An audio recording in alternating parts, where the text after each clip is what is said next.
Join करने में भी कभी कभी प्रॉब्लम कर रहा है। हाँ, ट्यूसडे को बहुत देर 10 मिनट तक हम ज्वाइन ही नहीं कर पा रहे थे कभी। ट्यूसडे को। अच्छा, एक तो मिनट, अभी थोड़ा मैं इसको पहले रिकॉर्डिंग शुरू करूँ, पता नहीं चालू हाँ नहीं हो ठीक, पा रहा है। इसको बंद एक कर मिनट। हाँ देते। हाँ, एक मिनट।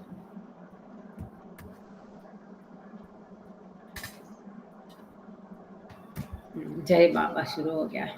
अंततः अवतार मेरे बाबा की जय।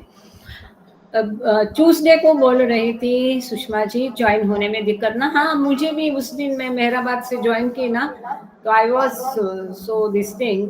2-3 अच्छा समय हो गया, शुरू करते पहले, है ना, टाइम पे। जय बाबा बहन जी, जय बाबा। अजय बाबा, नंदराम जी, जय बाबा, थैंक यू बाबा। हाँ, जय बाबा। टाइम हो गया, अभी सबको म्यूट कर देते थोड़ी देर के लिए। अवतार मेहर बाबा की जय। अवतार मेहर बाबा की जय। अवतार मेहर बाबा की जय। प्रियतम मेहर प्रभु, हमारे बीच में आकर के आप हम सभी को आपके दर्शन और सहवास का आनंद देकर हमारा मार्गदर्शन कीजिए, यही आपसे गुजारिश। थैंक यू बाबा, जय बाबा।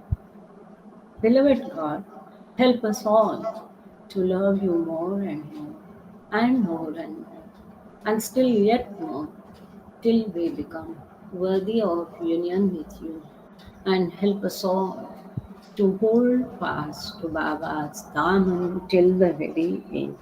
अवतार मेहर बाबा की जय। अवतार मेहर बाबा की जय। अवतार मेहर बाबा की जय। सबको प्रेम पूर्वक जय बाबा। लिसन ह्यूमैनिटी पढ़ रहे हम लोग, और इसमें 1955 के सहवास का वर्णन है। आज बहुत ही, आज जो अब हम बाबा का करीब करीब इसमें लेक्चर ही हमने पिछले बार शुरू किया था, और आज का भी जो बाबा का लेक्चर है गुस्सा वगैरह के ऊपर बाबा ने दिया है, बहुत अद्भुत है, सुंदर है। तो जब भी बाबा के अपने शब्द पढ़ते हैं ना, तो बहुत अच्छा लगता है, और कुछ बात ही और होती है। तो पिछले बार हम लोग इंग्लिश में पेज नंबर 37 पर रुके थे। आज हम 38 से शुरुआत करेंगे। हिंदी में कहाँ रुके थे, एक मिनट, हाँ देख के बता दूं। हिंदी में शायद, if I am not wrong, 72 number first para में रुके थे। सेकंड पैरा से शुरुआत हो जाएगी आज की। और इसमें बाबा ने पिछले बार जो डिस्कोर्स शुरू किया था, उसी को आज हम आगे कंटिन्यू करेंगे कि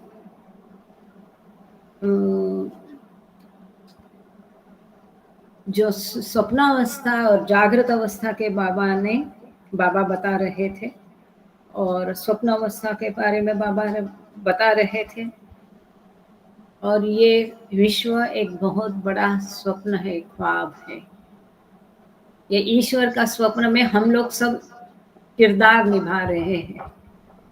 तो हम, हमारे स्वप्न में जैसा जो कुछ हम देखते हैं, वो कोई व्यक्ति वहां उपस्थित नहीं रहती, लेकिन हम ही वो सारे रोल अदा करते हैं हमारे स्वप्न में। ठीक उसी प्रकार ये विश्व एक ईश्वर का बड़ा स्वप्न है, और इस ईश्वर के स्वप्न में हम लोग हम नहीं है, लेकिन ईश्वर ही है जो ये विभिन्न किरदार निभा रहा है। इस प्रकार से इसको समझना पड़ेगा, तब जाके ये विश्व कैसा मायावी है, भासमय है, इसकी थोड़ी कल्पना हो सकती है। जैसे हम स्वप्न से जाग जाते हैं तो कुछ भी नहीं खाली रहता ना, सब कुछ हमारे जगते ही सब कुछ खत्म हो जाता है, क्योंकि वो स्वप्न में जो हम देखते हैं वो असली था ही नहीं, भास था, स्वप्न था। ठीक उसी प्रकार ये विश्व भी एक स्वप्न है। जब हम असली तरीके से जागेंगे, मतलब ईश्वर साक्षात्कार प्राप्त करेंगे, तब हमें एहसास होगा कि अरे ये तो मैं स्वप्न देख रहा था, मैं कहीं गया नहीं, मैं कहीं आया नहीं, मैं था ईश्वर, अब भी मैं ईश्वर हूँ और ईश्वर रहूंगा। ये बीच में मैं जो कुछ था, देख रहा था और समझ रहा था असली है, ये तो स्वप्न मात्र था।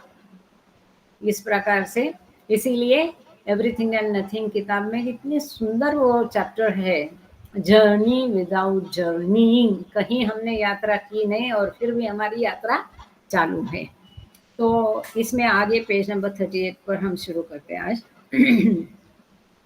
अगर बाहर की आवाज़ें आपको आ रही तो मुझे बताना जरूर, हाँ, क्योंकि आज वो इंडिपेंडेंस डे के कई सारे सेलिब्रेशंस चल रहे हैं। उम्मीद है कि आपको वो आवाज़ें डिस्टर्ब नहीं करें। कहीं भी क्रिकेट का भी चल रहा है और रिकॉर्डिंग में नहीं आए तो बस अपना पूरा हो गया, इतना सफिशिएंट है हमारे लिए। It is only when you wake up in the true sense, that is God realization, that you find that you alone, into bracket God, exist. You alone exist. And that all else is nothing. जैसे हम हमारे स्वप्न से जागते हैं और लगता है कि अरे तो स्वप्न था, हम ही उसको देख रहे थे, वैसे सही जागृति मतलब ईश्वर साक्षात्कार के पश्चात हम जान जाएंगे यू अलोन एग्जिस्ट, ईश्वर ही केवल अस्तित्व में है, बाकी कुछ भी नहीं है अस्तित्व में। The only real existence is God, और ये वास्तव के अस्तित्व का नाम ही ईश्वर है। Only after cycles and cycles of time can one attain one's own conscious state of God and find that one's infinite consciousness is eternally free of all illusion of duality. युगों युगों के पश्चात ही कोई अपने स्वस्वरूप को जान लेता है, अपना चेतनतया अपनी ईश्वर अवस्था को प्राप्त करता है, और फिर उसे पता चलता है कि one's infinite consciousness is eternally free of all illusion of duality. कि ये जो अमर्याद चैतन्य है हमारा, वो अनंतता से सभी प्रकार के भास और द्वैत से मुक्त है।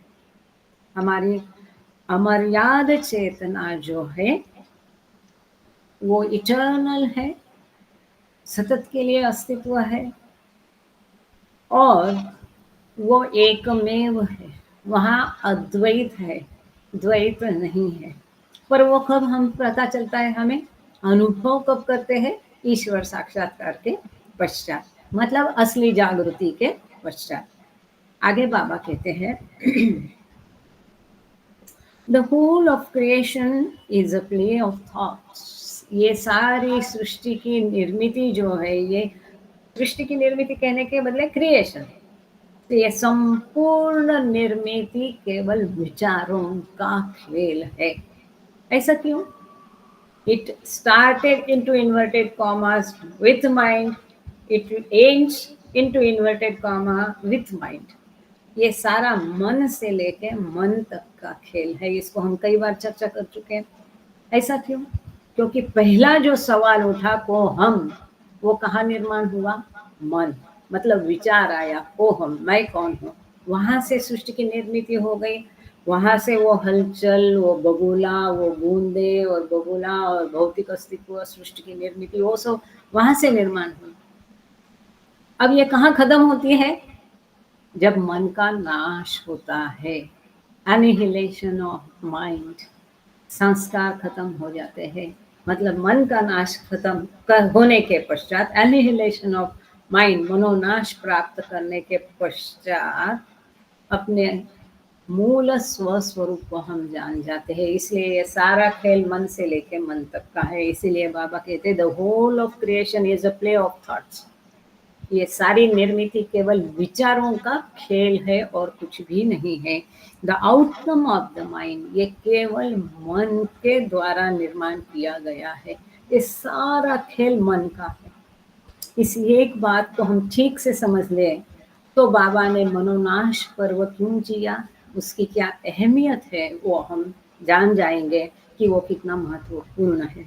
It is your own mind which binds you, and it is also the mind which is the means of your freedom. यह मन ही है जो आपको बांध के रखता है।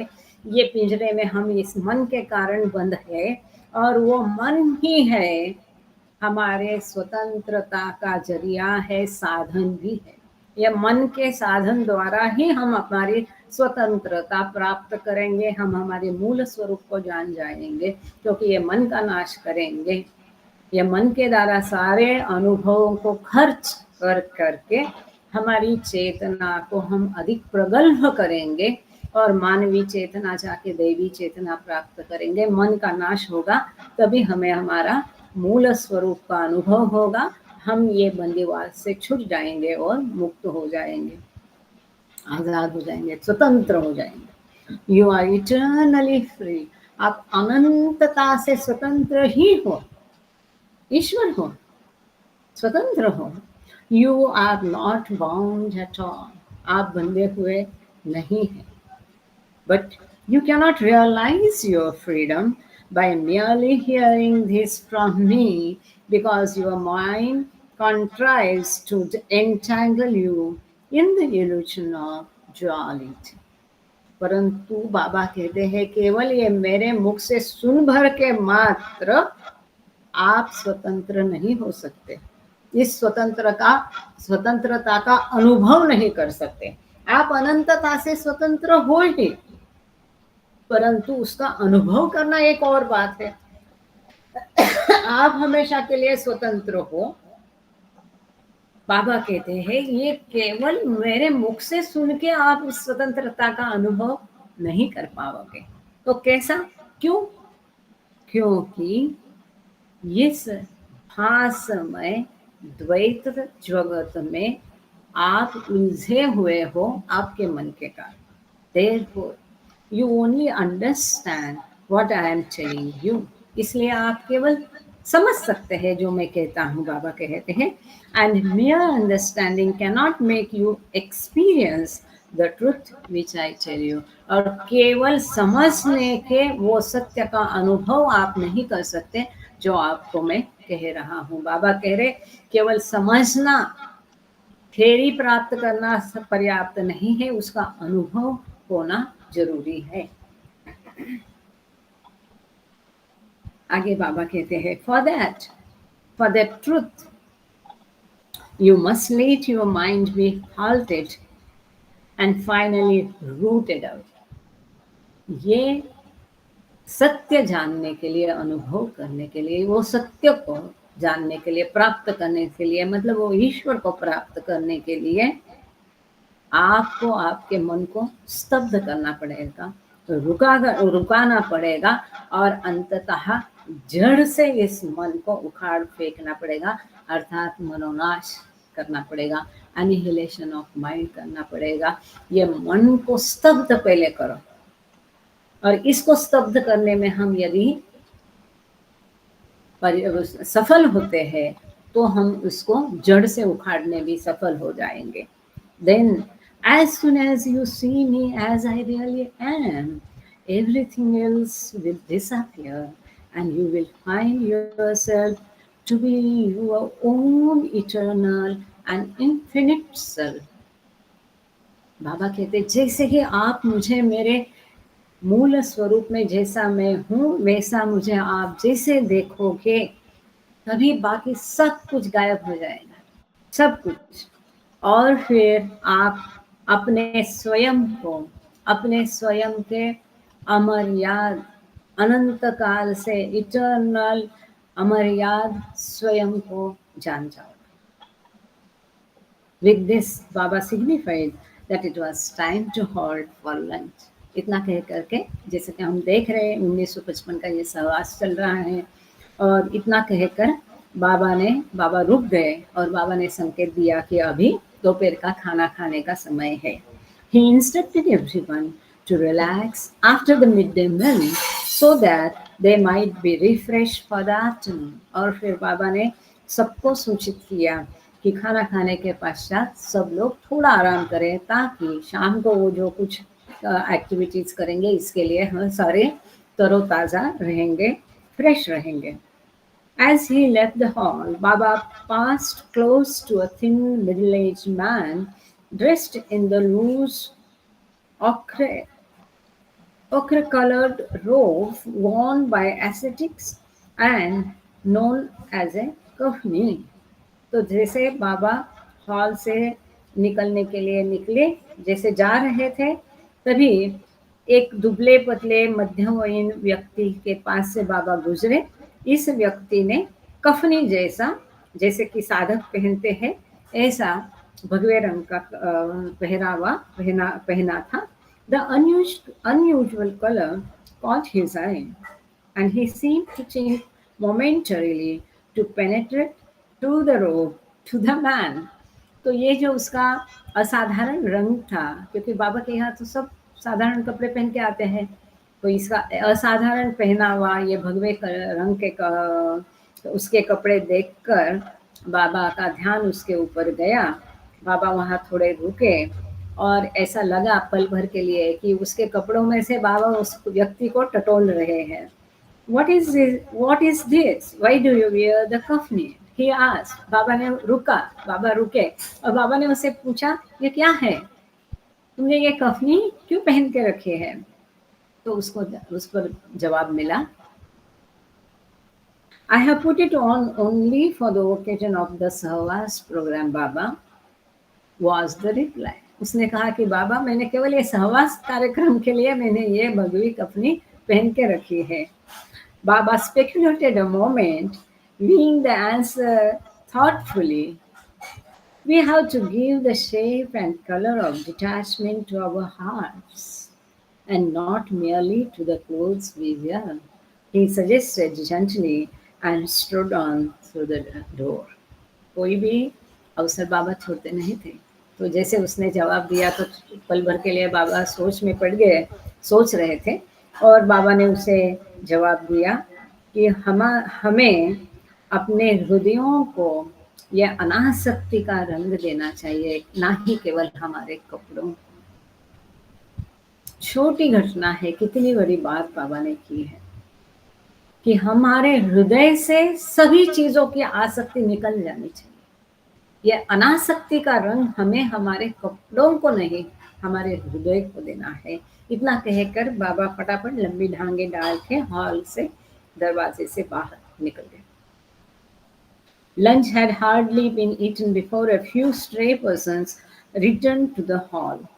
तो खाना अभी सबका खत्म ही नहीं हो गया था, तो कुछ लोग हॉल में वापस आ गए।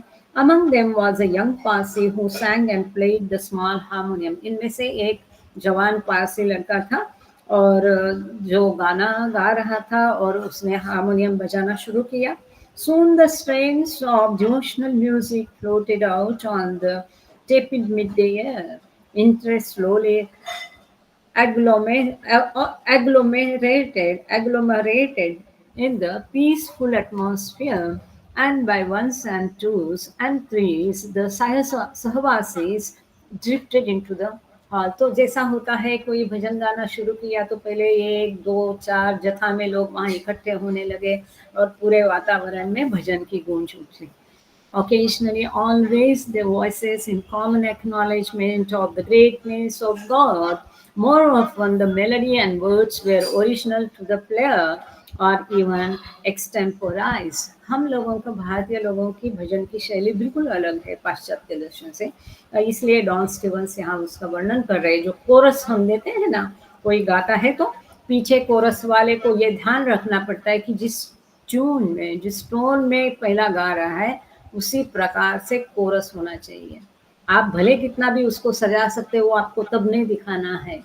तो इसीलिए वहाँ पर उसी चीज़ का उन्होंने उल्लेख किया है कि जो कोरस में गा रहे थे वो भी गाने वाले के साथ ही वैसा ही कह रहे थे। A thin graying individual with deep set eyes slipped in between the singer and the wall and picked up 2 small skin drums।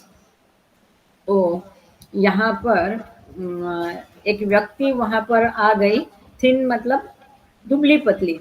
अब इसको मैं हिंदी किताब से इसको हम पढ़ेंगे तो ज़्यादा अच्छा रहेगा मेरे ख्याल से। यहाँ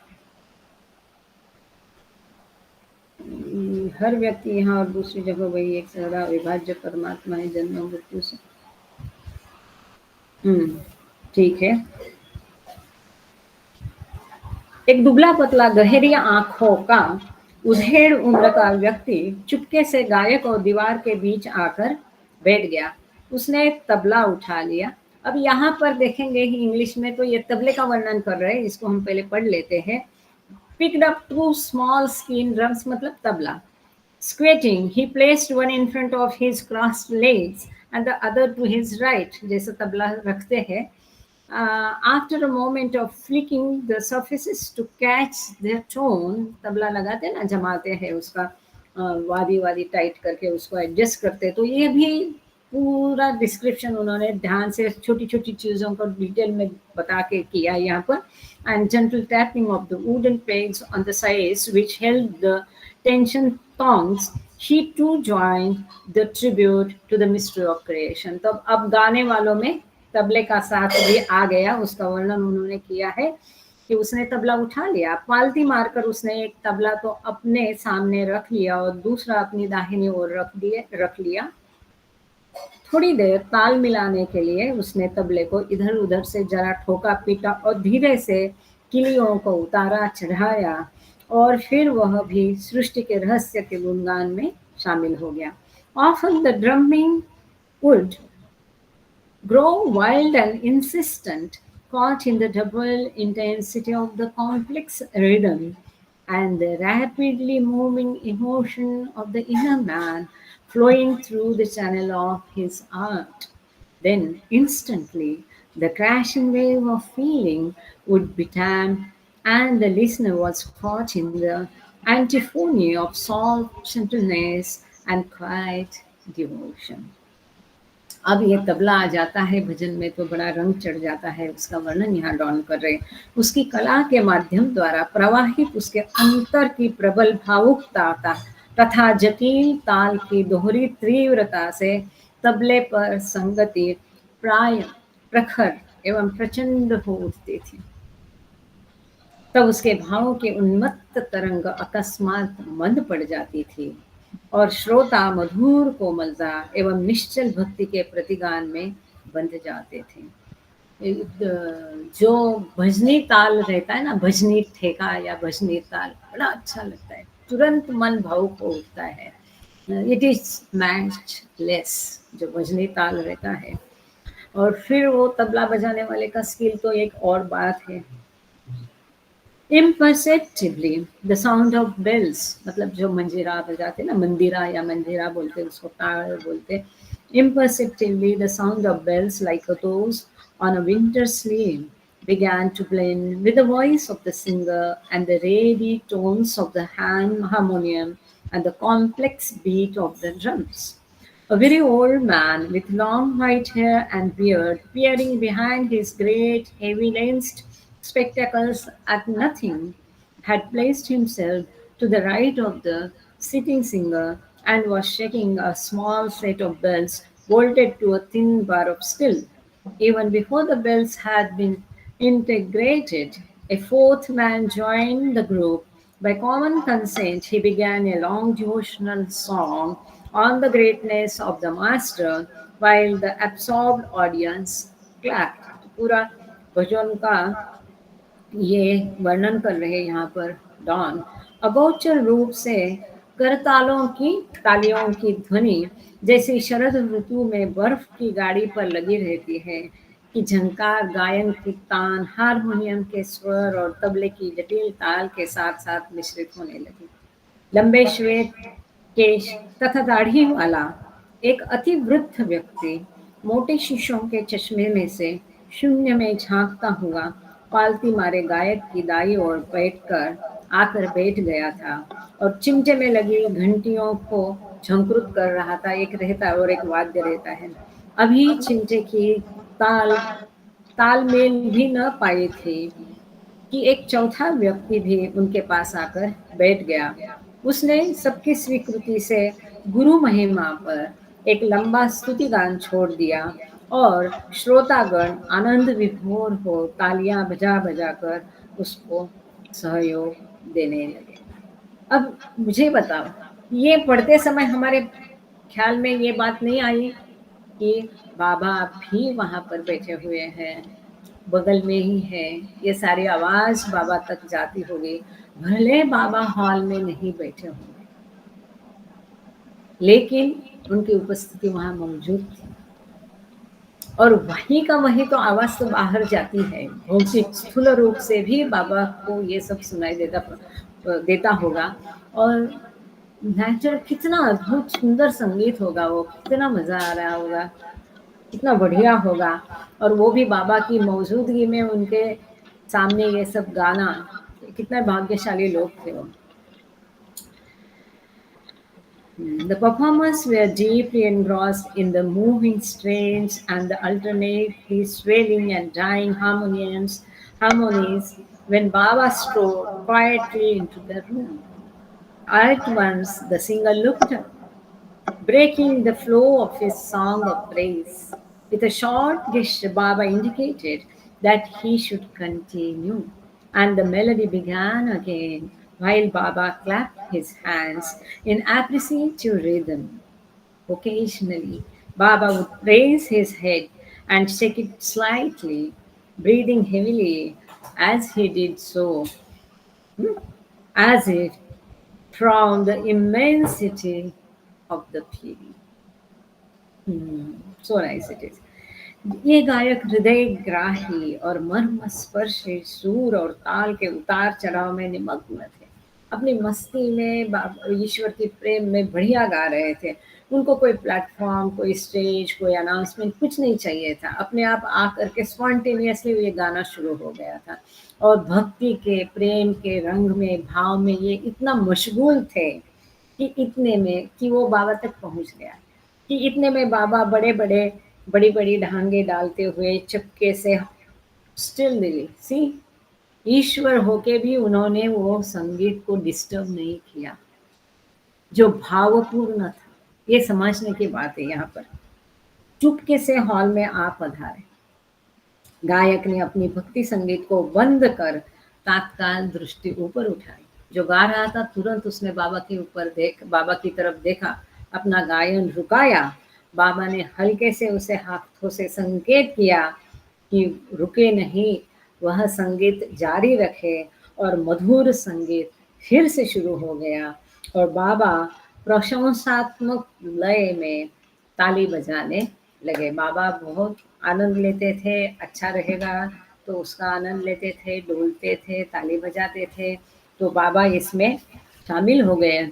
बाबा कभी कभी अपना सर ऊपर उठाते और थोड़ा हिला देते थे, है ना, जैसे ऐसे स्वीकृति है, उनको ये मंजूर है, एक्सेप्ट है, सही है, अच्छा है ना। ऐसा करते समय वह गहरी सांस लेते थे, जैसे वह बहुत भावुक हो उठे। वो बहुत अच्छा है, तो कैसा ना। When the hymn was over, the quartet took up an extemporization on Baba's tomb. Even this small part of the master's body was too much for the singer to encompass. It seemed that words, notes, and rhythmic beat must explode in the effort to translate the feeling of the soul. On and on it went. एक ऐसा स्वघोषित भजन कार्यक्रम चलता गया क्योंकि वो प्रेम भरा था। The drum and bells stopping periodically as the harmonium alone strove to accompany the singer in his space. At times, the harmonium too was deserted as the voice soared on unaccompanied. तो स्तुति गान के समाप्त होने पर इन 4 जनों की मंडली ने बाबा के पाँव के पंजे पर एकाएक कविता कहने आरंभ कर दी। गुरुदेव के शरीर का यह छोटा सा अंग भी गीतकार की परिधि में न समा रहा था। हम अभी फिलहाल उसमें ये देखा ना, द टू ऑफ द, इसी में है। तो इस चैप्टर का हेडिंग है the two of the master, गुरु के पैर की उंगलियां, गुरु के पैर का पंजा। तो इस विषय पर उसने कविता बोलना प्रारंभ किया। ऐसा प्रतीत होता था कि शब्द, सुर और ताल आत्मा की भावनाओं को शाब्दिक रूप देने में अवश्य ही खंड खंड हो जाएंगे। सभा का रंग बढ़ता ही चला गया। तबला और चिमटा बीच बीच में रुक जाते थे, क्योंकि केवल हारमोनियम ही जयध्वनि में गीतकार का साथ देने का प्रयास कर पा रहा था। कभी कभी तो गीतकार की तान अकेली इतनी ऊंची हो जाती थी कि उसे हारमोनियम भी छोड़ देना पड़ता था। कविता गायन था और गाने वाले का स्वर इतना चढ़ जाता था कि उसके लिए हारमोनियम भी पर्याप्त नहीं था।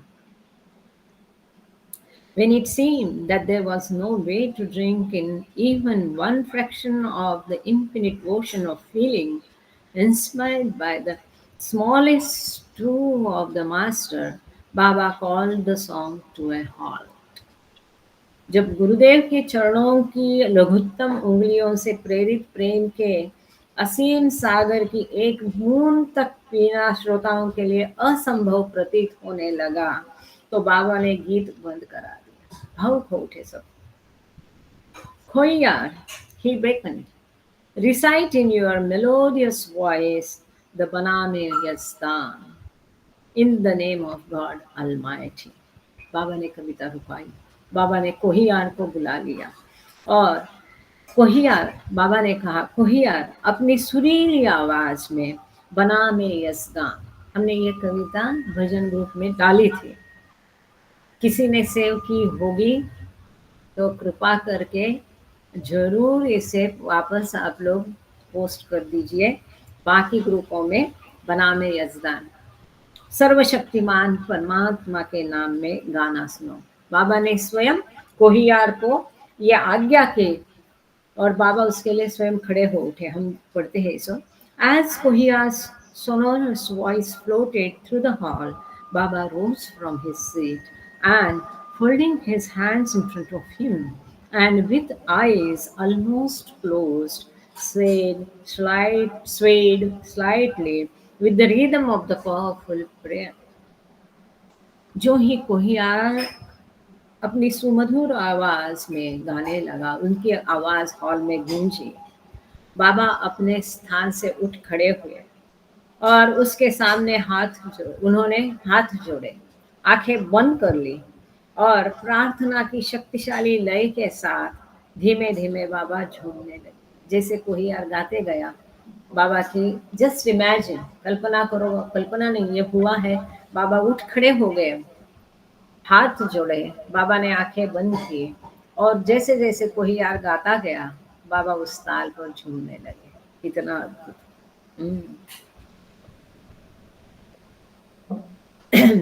When it was ended, Baba remained standing and then began to gesture. ये जब खत्म हो गया कोहियार का गाना बना में यजदान, सुंदर है, उसके बाद फिर भी बाबा खड़े रहे और खड़े खड़े उन्होंने संकेत देना शुरू किया, अपना प्रवचन देना शुरू किया। बाबा कहते हैं, For ages past, I have been telling people to leave all and come to me. बाबा कहते हैं, युगों से मैं लोगों को कहते आ रहा हूँ कि सब छोड़ो और मेरे साथ आओ। That alone is the way to liberation from all illusion. इतना एक ही रास्ता है ये सब माया से छूटने का। We always live in the present. हम हमेशा वर्तमान में जीते हैं। From childhood to old age, we always live in the present. हमारे बचपन से लेके बुढ़ापे तक हम हमेशा केवल वर्तमान में जीते हैं। We forget the past because it is not there at all. हम भूतकाल भूल जाते हैं क्योंकि वह हमारे लिए रहता ही नहीं है। मतलब हम पिछले जन्म में कौन थे, कहाँ से आए, हम जैसे आजकल अपने आप को बताते हम कितनी लंबी यात्रा करके आए।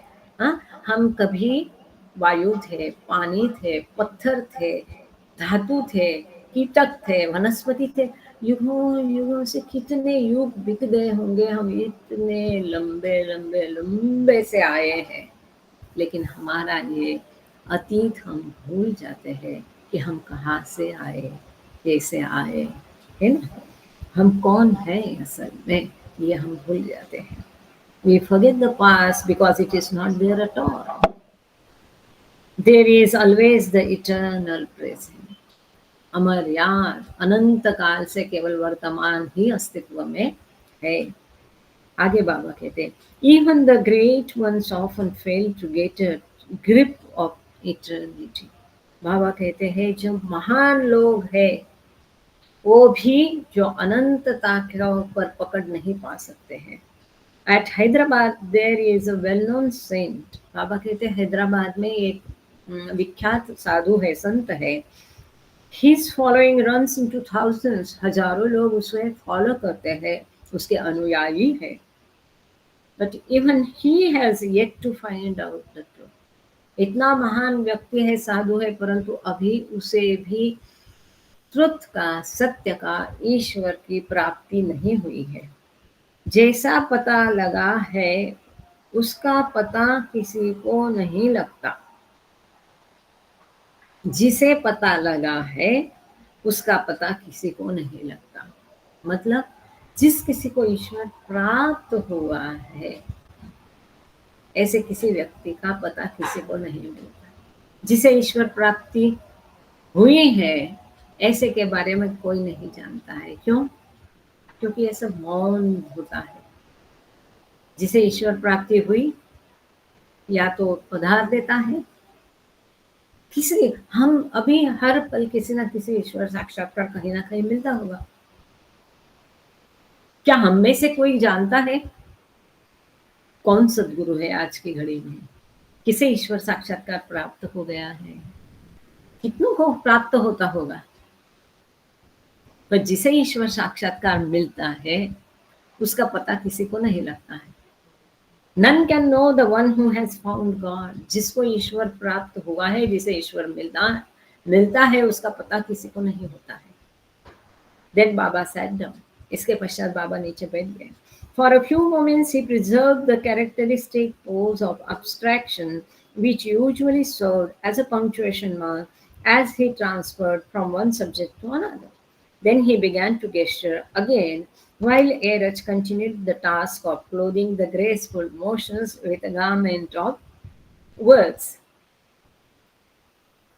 इसके पश्चात बाबा बैठ गए। कुछ क्षणों तक वे अपनी विशिष्ट शून्य मुद्रा में बैठे रहे। खो जाते हैं। जो प्राय एक विषय से दूसरे विषय पर जब बाबा जाते हैं, एक विषय बदलते हैं, तब एक विराम चिन्ह जैसा कॉमा, सेमी कॉमा एक रहता है जब हम लिखते हैं, पढ़ते हैं लिटरेचर में। तो उस प्रकार एक विषय से दूसरे विषय पर जब बाबा जाते थे तो इस प्रकार से थोड़ा बाबा रुक जाते थे। तब उन्होंने फिर संकेत देना शुरू कर दिया और एरज ने उन सुंदर संकेतों का शब्दों में रूपांतर करना जारी रखा। लेकिन यहाँ शब्द बहुत सुंदर यूज किए हैं जो हिंदी में आए नहीं है। यहाँ ये कहते हैं which continued the task of clothing the graceful motions with a garment of words. तो बाबा के जो शानदार संकेत थे उनको सुंदर कपड़े का लिहाज चढ़ाकर डेकोरेट करने का काम एरज ने शुरू किया। Bearing is not equal to understanding. तो बाबा कहते हैं एक्चुअली यहाँ हियरिंग होना चाहिए। इस किताब में समहाउ ये जो एडिशन है मेहर मोहनवाणी का पब्लिकेशन में कई सारी गलतियां होती रहती है। तो यहाँ पर भी हियरिंग के बदले बियरिंग हो गया। पूरा मतलब ही बदल जाता है। Hearing is not equal to understanding. सुनना मतलब समझना नहीं। Understanding is not equal to conception. और समझना ये धारणा के बराबर नहीं है। कंसेप्शन, धारणा। Conception is not equal to perception. और धारणा बोध के बराबर नहीं। बोध होना, कुछ बात सुनना, कुछ समझना, उसको क्रॉस अंदर तक जाना। मतलब जैसा मिट्टी में पानी डालते हैं और पानी मिट्टी इसको एब्सॉर्ब कर लेती है, उस प्रकार से। तो इस प्रकार से कंसेप्शन मतलब जो धारण किया उसका हमको बोध होने जैसा नहीं है। धारणा अलग बात है, बोध अलग बात है।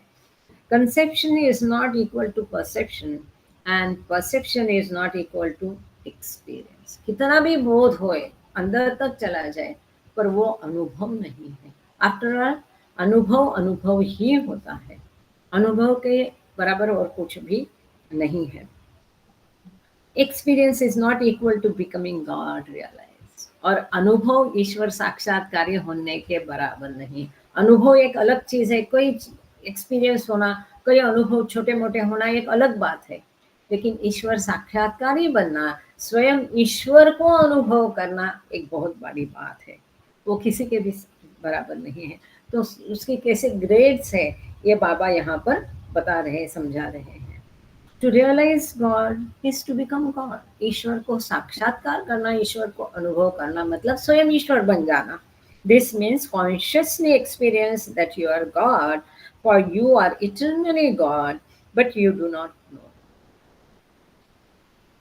ईश्वर बनना मतलब चेतनतया, कॉन्शियसली, सचेततया ईश्वर को अनुभव करना कि मैं ही ईश्वर हूँ, इसका अनुभव करना, उसके अनंत शक्ति, अनंत ज्ञान, अनंत आनंद का अनुभव करना। क्यों? क्योंकि आप अनंतता से ईश्वर ही हो, परंतु आपको ये मालूम नहीं है। When God becomes man, he understands completely why you do not know that you are God, and he knows how you can become that, into capital letters that. जब ईश्वर स्वयं अवतार बनता है, मानव शरीर में आता है, तब वो समझता है, पूरी तरह से समझता है कि आप ईश्वर हो, ये आपको क्यों मालूम नहीं है। वो ये भी जानता है कि आप वो कैसे बन सकते हैं, आप ईश्वर कैसे बन सकते हैं। आगे बाबा कहते हैं, अब बहुत सुंदर है। There can be nothing like a rigid set of rules to continue the means by which you may be led to the one and only path to God realization. बहुत बहुत महत्वपूर्ण मुद्दा ये है। ईश्वर साक्षात्कार कैसा प्राप्त किया जाए, इसके लिए कोई टेलर मेड सोल्यूशन नहीं मिलता है।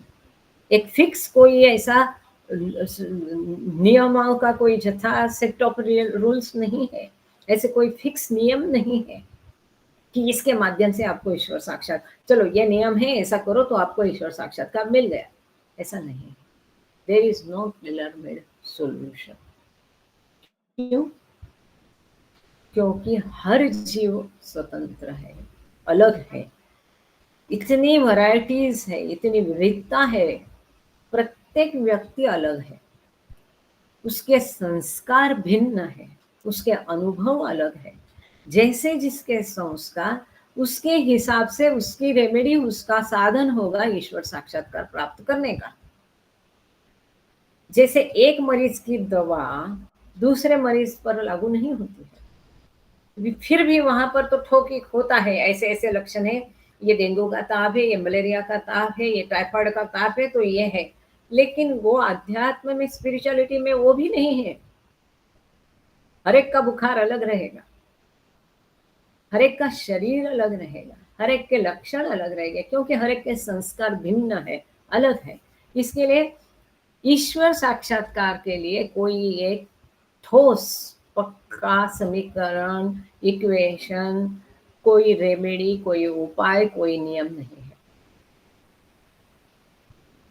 This path lies through the subtle and mental spheres. ये जो रास्ता है, ये सूक्ष्म और मनो अवस्था से गुजरता है, which are independent of and above the gross sphere with its innumerable stars, suns, moons and worlds, including the earth.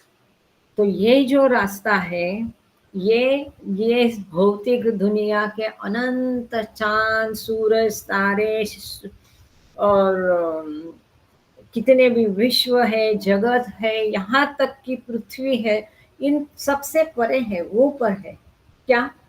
सूक्ष्म जगत और मनोजगत। Whatever brings you nearer to the path and suits you best is best for you, provided you are able to put it into practice wholeheartedly and in harmony with the natural bent of your mind. इतना महत्वपूर्ण है, बहुत बहुत महत्वपूर्ण है।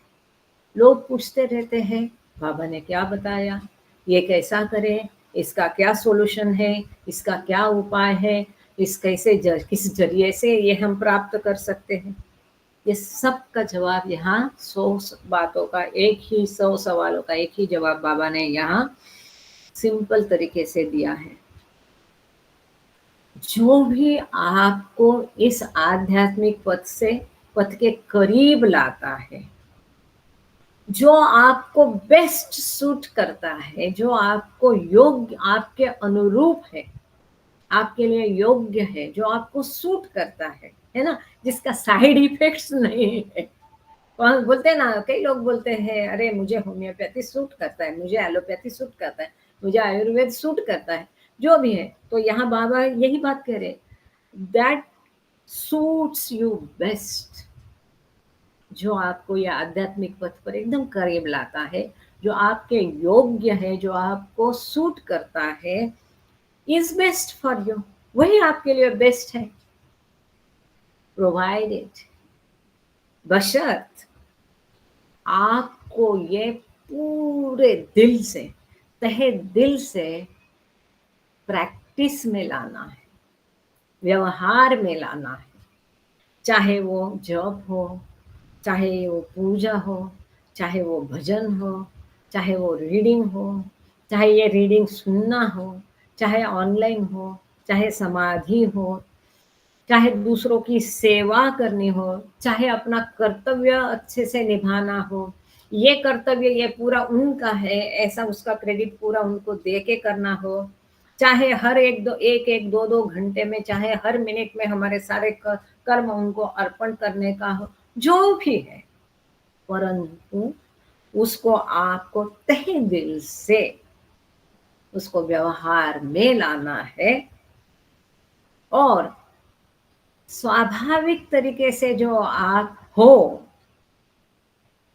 उस आप के स्वभाव के अनुरूप वो होना चाहिए, completely in harmony with your natural bend of your mind. आपका मन स्वाभाविक रीत्या जिस प्रकार का है, उसके साथ उसका तालमेल होना है। उसके साथ कितनी महत्वपूर्ण बात बाबा ने बताई है। एक तरफ हम मनोनाश की बात करते हैं, बाबा कहते हैं कि माइंड मस्ट गो।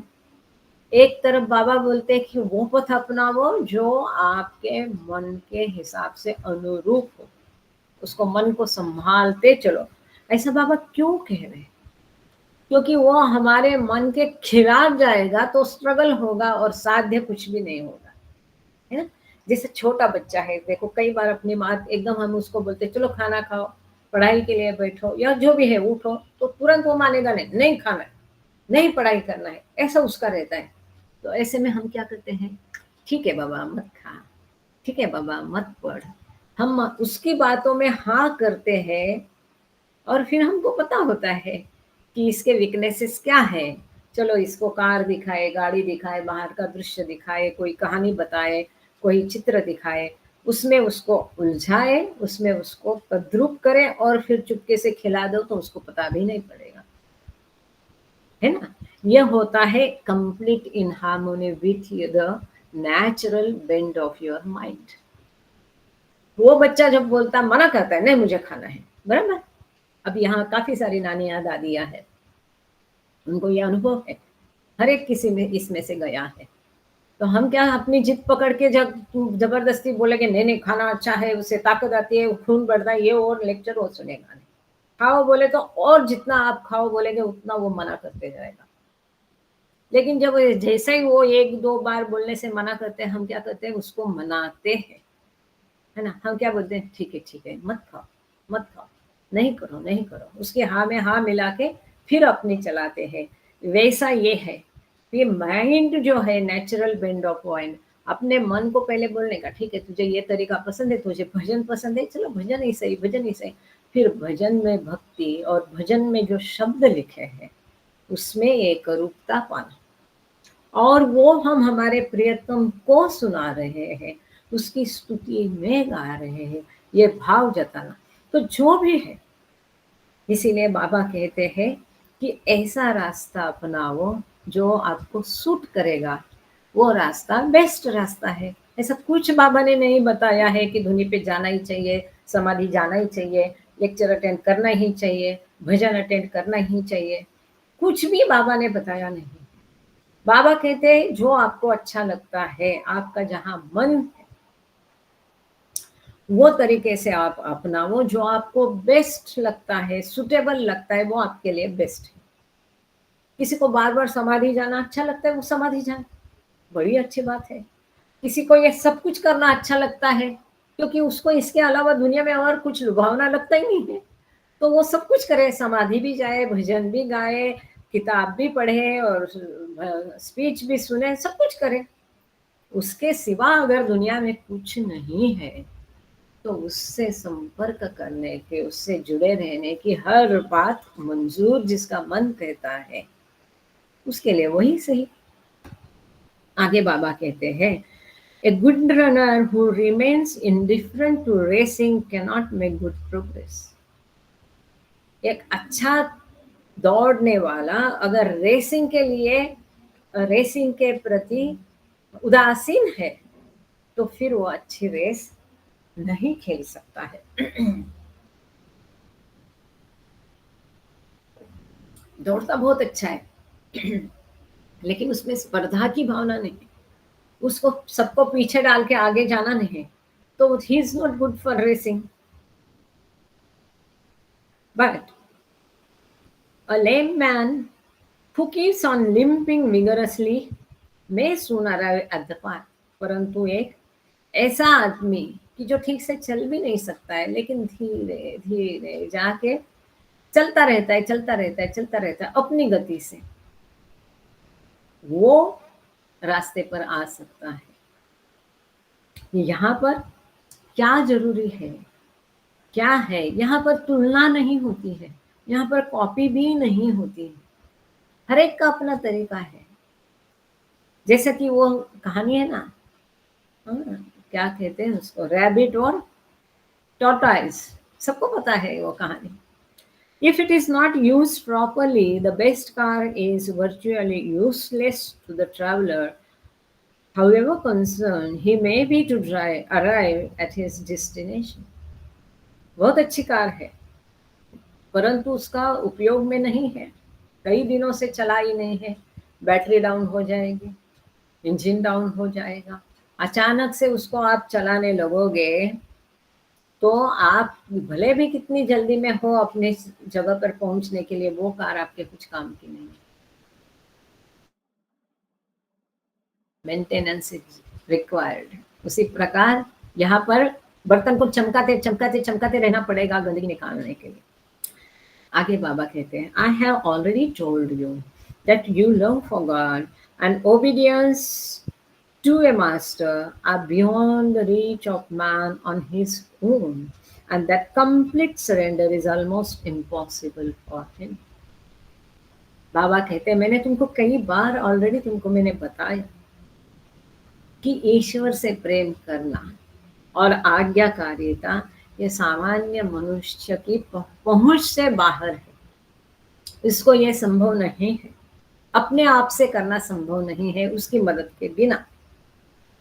तो और पूर्ण समर्पण, संपूर्ण आत्मसमर्पण भी एक सामान्य मनुष्य के लिए असंभव है।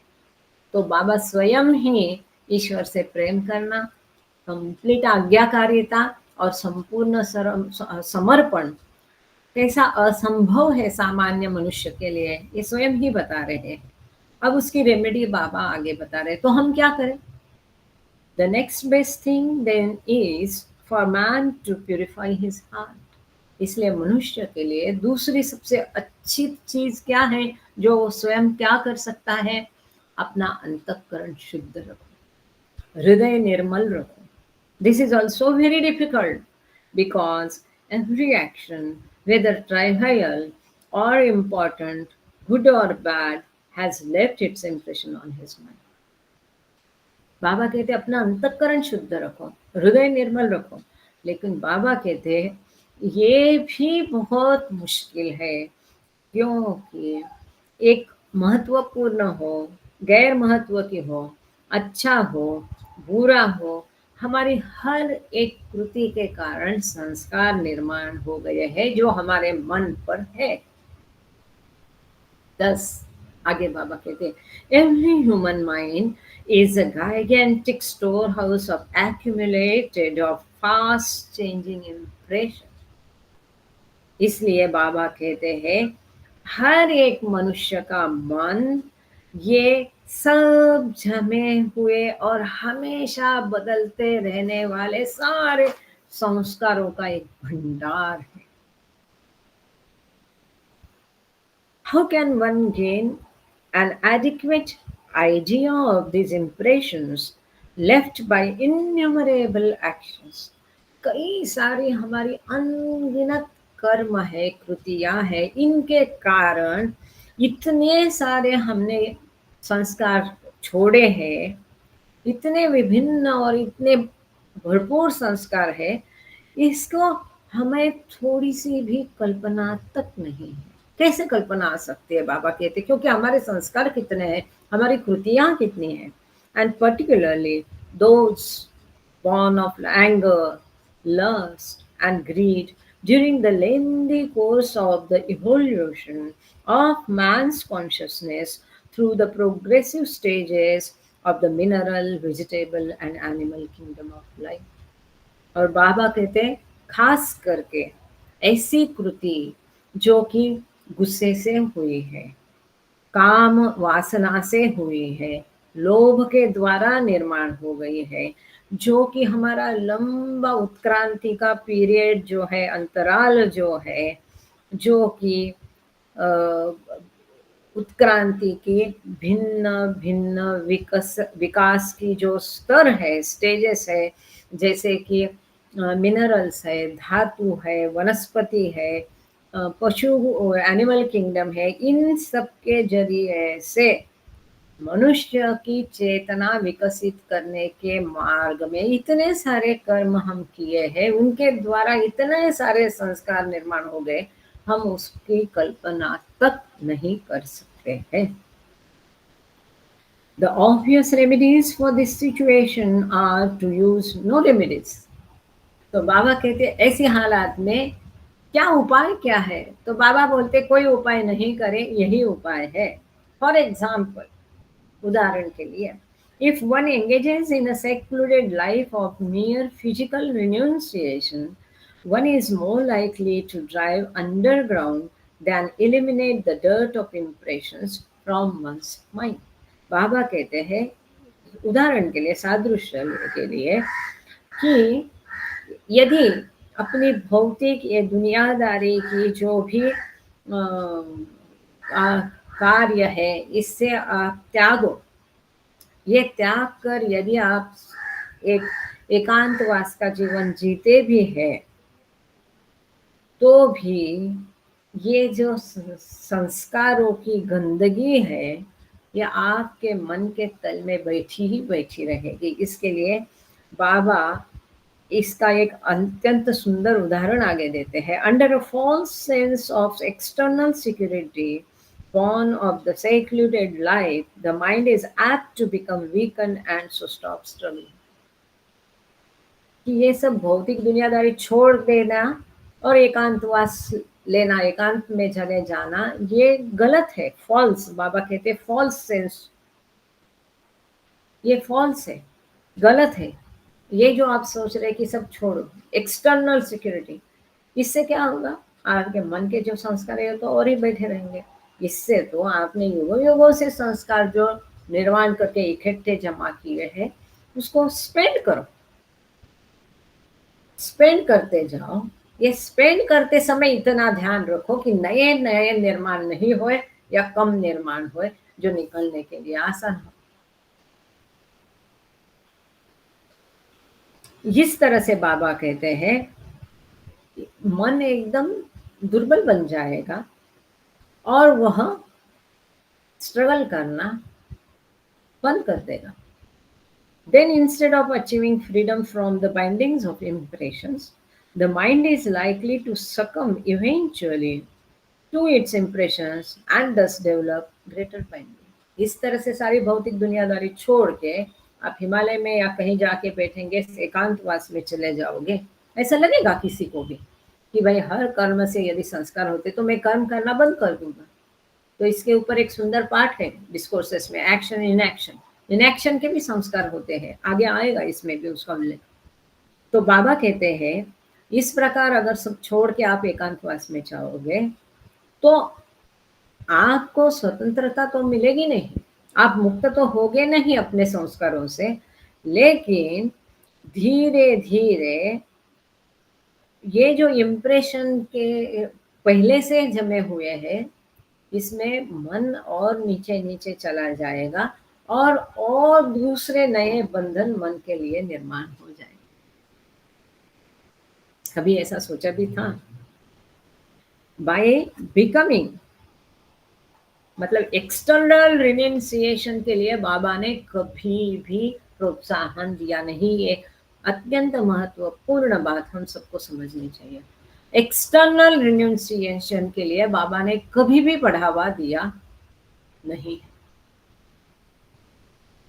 By becoming physically free of the bindings created by the impressions in your mind, becoming physically free of the bindings created by the impressions in your mind, you have not rooted them out of your mind. इस प्रकार से मन के द्वारा जो संस्कार निर्माण किए गए हैं, बाह्य तरीके से ये सारा संसार जगत छोड़ करके करने के पश्चात आप उनको, उन संस्कारों को अपने मन से तो जड़ के उखाड़ के नहीं फेंक सकते हैं। Although your body may be temporarily freed, शरीर शारीरिक रीत्या भले आप तात्कालिक रूप से मुक्त हो जाओगे, as it is in the sound sleep state, वो तो गहरी नींद में भी हो जाते हैं। गहरी नींद में क्या होता है, उतने समय के लिए हमारे संस्कार नष्ट हो जाते हैं। संस्कार मन में है, परंतु जब तक हम गहरी नींद में है, हम हमारी अत्यंत मूल अवस्था बियॉन्ड गॉड स्टेट, परात्पर परब्रह्म अवस्था में होते हैं, जहाँ कुछ भी नहीं होता है। हमारे लिए यह संसार भी नहीं रहता, ये जग भी नहीं रहता, हम भी नहीं रहते, हमारे संस्कार भी उतने समय के लिए झूठ मूठ के लिए तात्कालिक रूप से गायब हो जाते हैं। Yet your mind remains bound by the impressions. तो गहरी नींद में भले उतने समय के लिए संस्कार कार्यरत नहीं होते हैं, परंतु मन में संस्कार तो जमे रहते हैं, वही हमको नींद में से उठा जगा देते हैं। Even when the body itself is dropped, you do not become free, for your mind remains bound by the impressions which the mind has created. यहाँ तक कि आप अगर मर भी जाते हैं, मृत्यु भी होता है, तब भी आप अपने संस्कारों से मुक्त नहीं हो जाते हैं, जो आपने निर्माण किए हैं, जो आपके मन में इकट्ठे जमा हुए हैं, जो हमारे मन के द्वारा निर्माण किए गए संस्कारों से हम मृत्यु के पश्चात भी फ्री नहीं, आजाद नहीं हो जाते हैं। Even as the mind cannot be freed of bindings by mere physical renunciation, so the heart cannot be purified by mere mechanical following of the external forms and fads of religion. जिस प्रकार से ये बाहरी त्याग के कारण, external renunciation के कारण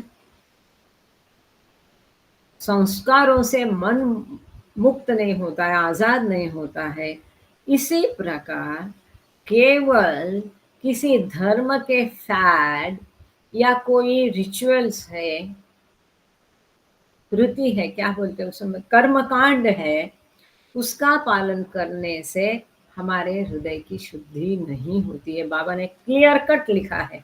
कई लोग पूछते हैं हमारे घर में देव है, उनको हम पूजे कि नहीं, हम किसी के साथ गए तो पूजा करे कि नहीं, हम ये त्योहार करे कि नहीं। यहाँ बाबा ने साफ लिखा है, so the heart cannot be purified by mere mechanical following of the external false forms and fads of religion. ये बाहरी कर्म कांड ये सब करके, त्योहार वगैरह, ये जो फैड्स ऑफ रिलीजन बोला, धर्म के ये सब क्या है, फैंसीज है। ये धर्म के फैड और बाहरी रूपों को केवल यंत्रवत रीत्या करके आप अपने हृदय को पवित्र नहीं कर सकते, शुद्ध नहीं कर सकते। One must act on principles and not by rituals. हमें उन तत्वों के जैसा आचरण करना चाहिए, ना ही हमें वो कर्म कांड करना चाहिए। कर्म कांड करने की जरूरत नहीं है, पर कर्म कांड जिस चीज के लिए है वो तत्वों का हमें आचरण में लाना है, ये महत्वपूर्ण है। आगे बाबा कहते, for example, the essence of Zoroaster's teachings lies in the principles of good thoughts, good words and good deeds, and not in the multitude of rituals and ceremonies. Baba कहते उदाहरण के लिए सादृश्य उदाहरण दे रहे, एग्जाम्पल दे रहे हैं कि ज़ोरास्टर की संपूर्ण सीख का सार ये है, संपूर्ण ज़ोरास्टर की सीख का सार ये है, अच्छे विचार, अच्छे शब्द और अच्छे कर्म।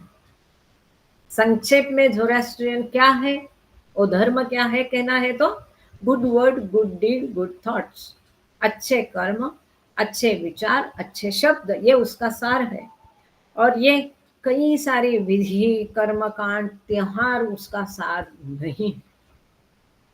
These latter serve more as an escape from rather than as an incentive to the task of purifying the heart. ये सारे जो विधि, धर्म, कर्म कांड और ये सारी त्योहार, विधियां जो है, ये हृदय शुद्ध करने के काम नहीं आती है, जो कि हृदय शुद्ध काम करने के काम में उनका उपयोग होना चाहिए, उससे प्रोत्साहन मिलना चाहिए है। इसके बदले ये एक छुटकारा के माध्यम में उसका उपयोग किया जाता है। मतलब हम अच्छे कर्म, अच्छे शब्द नहीं बोलेंगे, अच्छे कर्म नहीं करेंगे, अच्छे विचार नहीं करेंगे, इसके बदले में जो चुभन है मन को, गिल्ट है, इसको छुटकारा पाने के लिए हम क्या करेंगे, ये विधि करो, वो पूजा करो, वो त्याग करो, वो उपवास करो, ये कर्म कांड करो, गणेश जी आने हैं, गणेश जी बिठाना है। क्यों चाहिए गणेश जी? हमारे स्वार्थ के लिए, कि हमारे घर में सुगतता हो, धन ऐश्वर्य प्राप्त हो, बुद्धि प्राप्त, आरोग्य प्राप्त हो, हमारे मन को दिलासा मिले कि हमने ईश्वर को किया। अरे नहीं लाएंगे गणेश जी तो फिर हमारे ऊपर गणेश भगवान क्या होगा, कोप होगा। कोई ईश्वर आपको शिक्षा देने के लिए बैठा नहीं है, कभी भी कोई भी ईश्वर, सदगुरु, अवतार पनिशमेंट नहीं करता है। किसको पनिश करेगा वो? हम सब मतलब ईश्वर ही है, तो क्या वो अपने आप को पनिशमेंट करेगा? ईश्वर किसमें नहीं है? हर वस्तु में, हर जीव में ईश्वर है, तो वो पनिशमेंट किसको करेगा? शिक्षा किसको देगा? अपने आप को। कोई भगवान कोपता नहीं, कोई भगवान कभी पनिशमेंट देता नहीं। तो अब समझेंगे हम। Anyway, these letters serve more as an escape from rather than as incentive to the task of purifying the heart. हृदय की शुद्धि के लिए हम कोई नहीं उपयोग करते हैं उसका, केवल उससे छुटकारा पाने के लिए ये दूसरे विधि सब कर्म कांड किए जाते हैं। In achieving good thoughts, good words and good deeds, one finds that good is not just something better than bad, nor merely the opposite of bad, and not bad is not necessarily good. बाबा का पसंदीदा शब्दों का सुंदर खेल बाबा ने यहाँ किया है। बाबा कहते हैं, अच्छे विचार, अच्छे शब्द और अच्छे कर्म प्राप्त करना, इसमें आप ये समझ जाते हो कि अच्छा मतलब केवल इतना नहीं है कि बुरे से कुछ अच्छा हो। अच्छे शब्द, अच्छे विचार, अच्छे कृति, इसका अर्थ क्या है? ऐसा नहीं है कि बुरे से कुछ अच्छा हो, या केवल ये बुरे के ऑपोजिट विरुद्धार्थी शब्द अच्छा है, या ये बुरा नहीं मतलब अच्छा है, इतना ही इस अच्छे का अर्थ नहीं है. It's not merely opposite to bad. It's not merely that not bad. It's not merely something better than bad. A good should be good enough. कैसा? जो हमारे संस्कारों में बढ़ोतरी नहीं करेगा. A good and bad are terms that reinforce illusory duality more than they remind one of divine unity. अब देखो यहाँ कितनी सखोल बात बाबा ने की है. सुपर, बहुत सुंदर, बहुत अच्छा. बाबा स्वयं बता रहे हैं, इसको देखिए. बाबा कहते जब हम इस अच्छे का उपयोग करते हैं, ये ठीक नहीं. जब हम अच्छे का उपयोग करते हैं तो इसका अर्थ वहां पर हम द्वैत भाव प्रस्थापित करते हैं. वो द्वैत भाव प्रस्थापित नहीं होना चाहिए. हम द्वैत से परे जाके अद्वैत बनने की बात कर रहे हैं, तो वहां ये द्वैत क्यों आना है? मैं बाबा के शब्दों को एज इट इज पढ़ती हूँ, फिर हम उसका हिंदी करेंगे. Good and bad are terms of reinforce illusory duality. ये अच्छा बुरा जो है, ये द्वैत को वो पुनर्स्थापित करता है. Then they remind one of divine unity. दैवी एकत्व, दैवी एकत्व, वननेस, दैवी अद्वैत भाव को प्रस्थापित करने के बजाय जब हम गुड और बैड बोलते हैं तो वापस हम द्वैत भाव की स्थापना करते हैं. ये सही नहीं है. Super. From the point of view of truth, thoughts, words and deeds are good only when they are born of the longing for or the love of God, the one and only truth. कितना सुंदर है. Wonderful. As only Baba can say. बाबा कहते हैं सत्य की दृष्टि से, ईश्वर की दृष्टि से विचार, शब्द और कृति अच्छे तभी होंगे जब वो केवल और केवल एकमात्र ईश्वर के प्रेम के लिए, ईश्वर की तड़प के लिए और उससे एक हो जाने की आकांक्षा से बने हो, उसकी दृष्टि से बने हो. केवल ईश्वर से प्रेम, ईश्वर से एक होना है, ईश्वर के लिए तड़प, इस भाव से वो ईश्वर के प्रेम के कारण जो होता है, ईश्वर की मिलन की तड़प के कारण जो होता है, वही केवल अच्छे विचार, अच्छे शब्द और अच्छी कृति होगी. From the point of view of truth, thoughts, words and deeds are good only when they are born of the longing for or the love of God, the one and only truth. एकमात्र सत्य ईश्वर, उसके प्रेम के खातिर जो होता है वही केवल अच्छा होता है. आगे बाबा कहते हैं although born Zoroastrian, all religions are the same to me in so far as they help me to come nearer and nearer to God who is evermost near to man. बाबा कहते हैं भले ही मैं ज़ोरास्ट्रियन धर्म में पैदा हुआ हूँ, जन्म से मैं ज़ोरास्ट्रियन हूँ, फिर भी मेरे लिए सभी धर्म एक जैसे हैं. जब तक ये धर्म किसी व्यक्ति को, मनुष्य को ईश्वर के नजदीक ले जाने में सहायकारी होते हैं, तब तक मेरे लिए सभी धर्म अच्छे हैं, एक जैसे हैं, एक समान है. आगे बाबा कहते it is better not to worship if your heart is not in it. यदि आपके मन में नहीं है, आप दिल से यदि कोई पूजा नहीं कर रहे, तो ऐसी पूजा करने का कोई मतलब नहीं. बाबा कहते आपका मन तो उसमें नहीं है, ध्यान तो उसमें नहीं, दिल तो उसमें नहीं, ऐसी पूजा मत करो. कई लोग हैं बाबा प्रेमी, वो बोलते हैं मैं पूजा करती तो मुझे चुभन लगती है, मुझे लगता है बाबा ने बोला ये नहीं करना है, और फिर भी मैं मैकेनिकली करती हूँ. मत करो, ऐसी पूजा का कोई अर्थ नहीं है। Any prayer made mechanically in a spirit of show और ceremony is all a farce. Baba कहते केवल एक दिखावे के लिए, फार्स के लिए जो भी प्रार्थना की जाती है, जो यांत्रिक प्रक्रिया होती है, यंत्रवत होती है, या कोई एक त्योहार होता है, दिखावा होता है, शो होता है, ये केवल फार्स है, असली प्रार्थना नहीं है। It results in greater bindings through one's pretense to purity. ऐसी प्रार्थना और एक नया बंधन निर्माण करती है और उसमें शुद्धता नहीं लाती है। Similarly, a self-imposed fast, if not observed through a sense of obedience or through love of truth, may make a clock the object of your fast through watching to see when it is time to stop. इसी प्रकार से बाबा कहते हैं उपवास के बारे में, fast, कि आप अगर हृदय से उसको नहीं कर रहे, या किसी ने आपको आज्ञा की इसलिए आप ये उपवास कर रहे, या किसी प्रेम के खातिर आप ये उपवास नहीं कर रहे, तो बाकी स्थिति में आप उपवास केवल वो घड़ी का करते हैं, क्योंकि आपका पूरा ध्यान वो घड़ी की इस पर रहता है कि कब 12 बजेंगे और मैं खा जाऊंगा।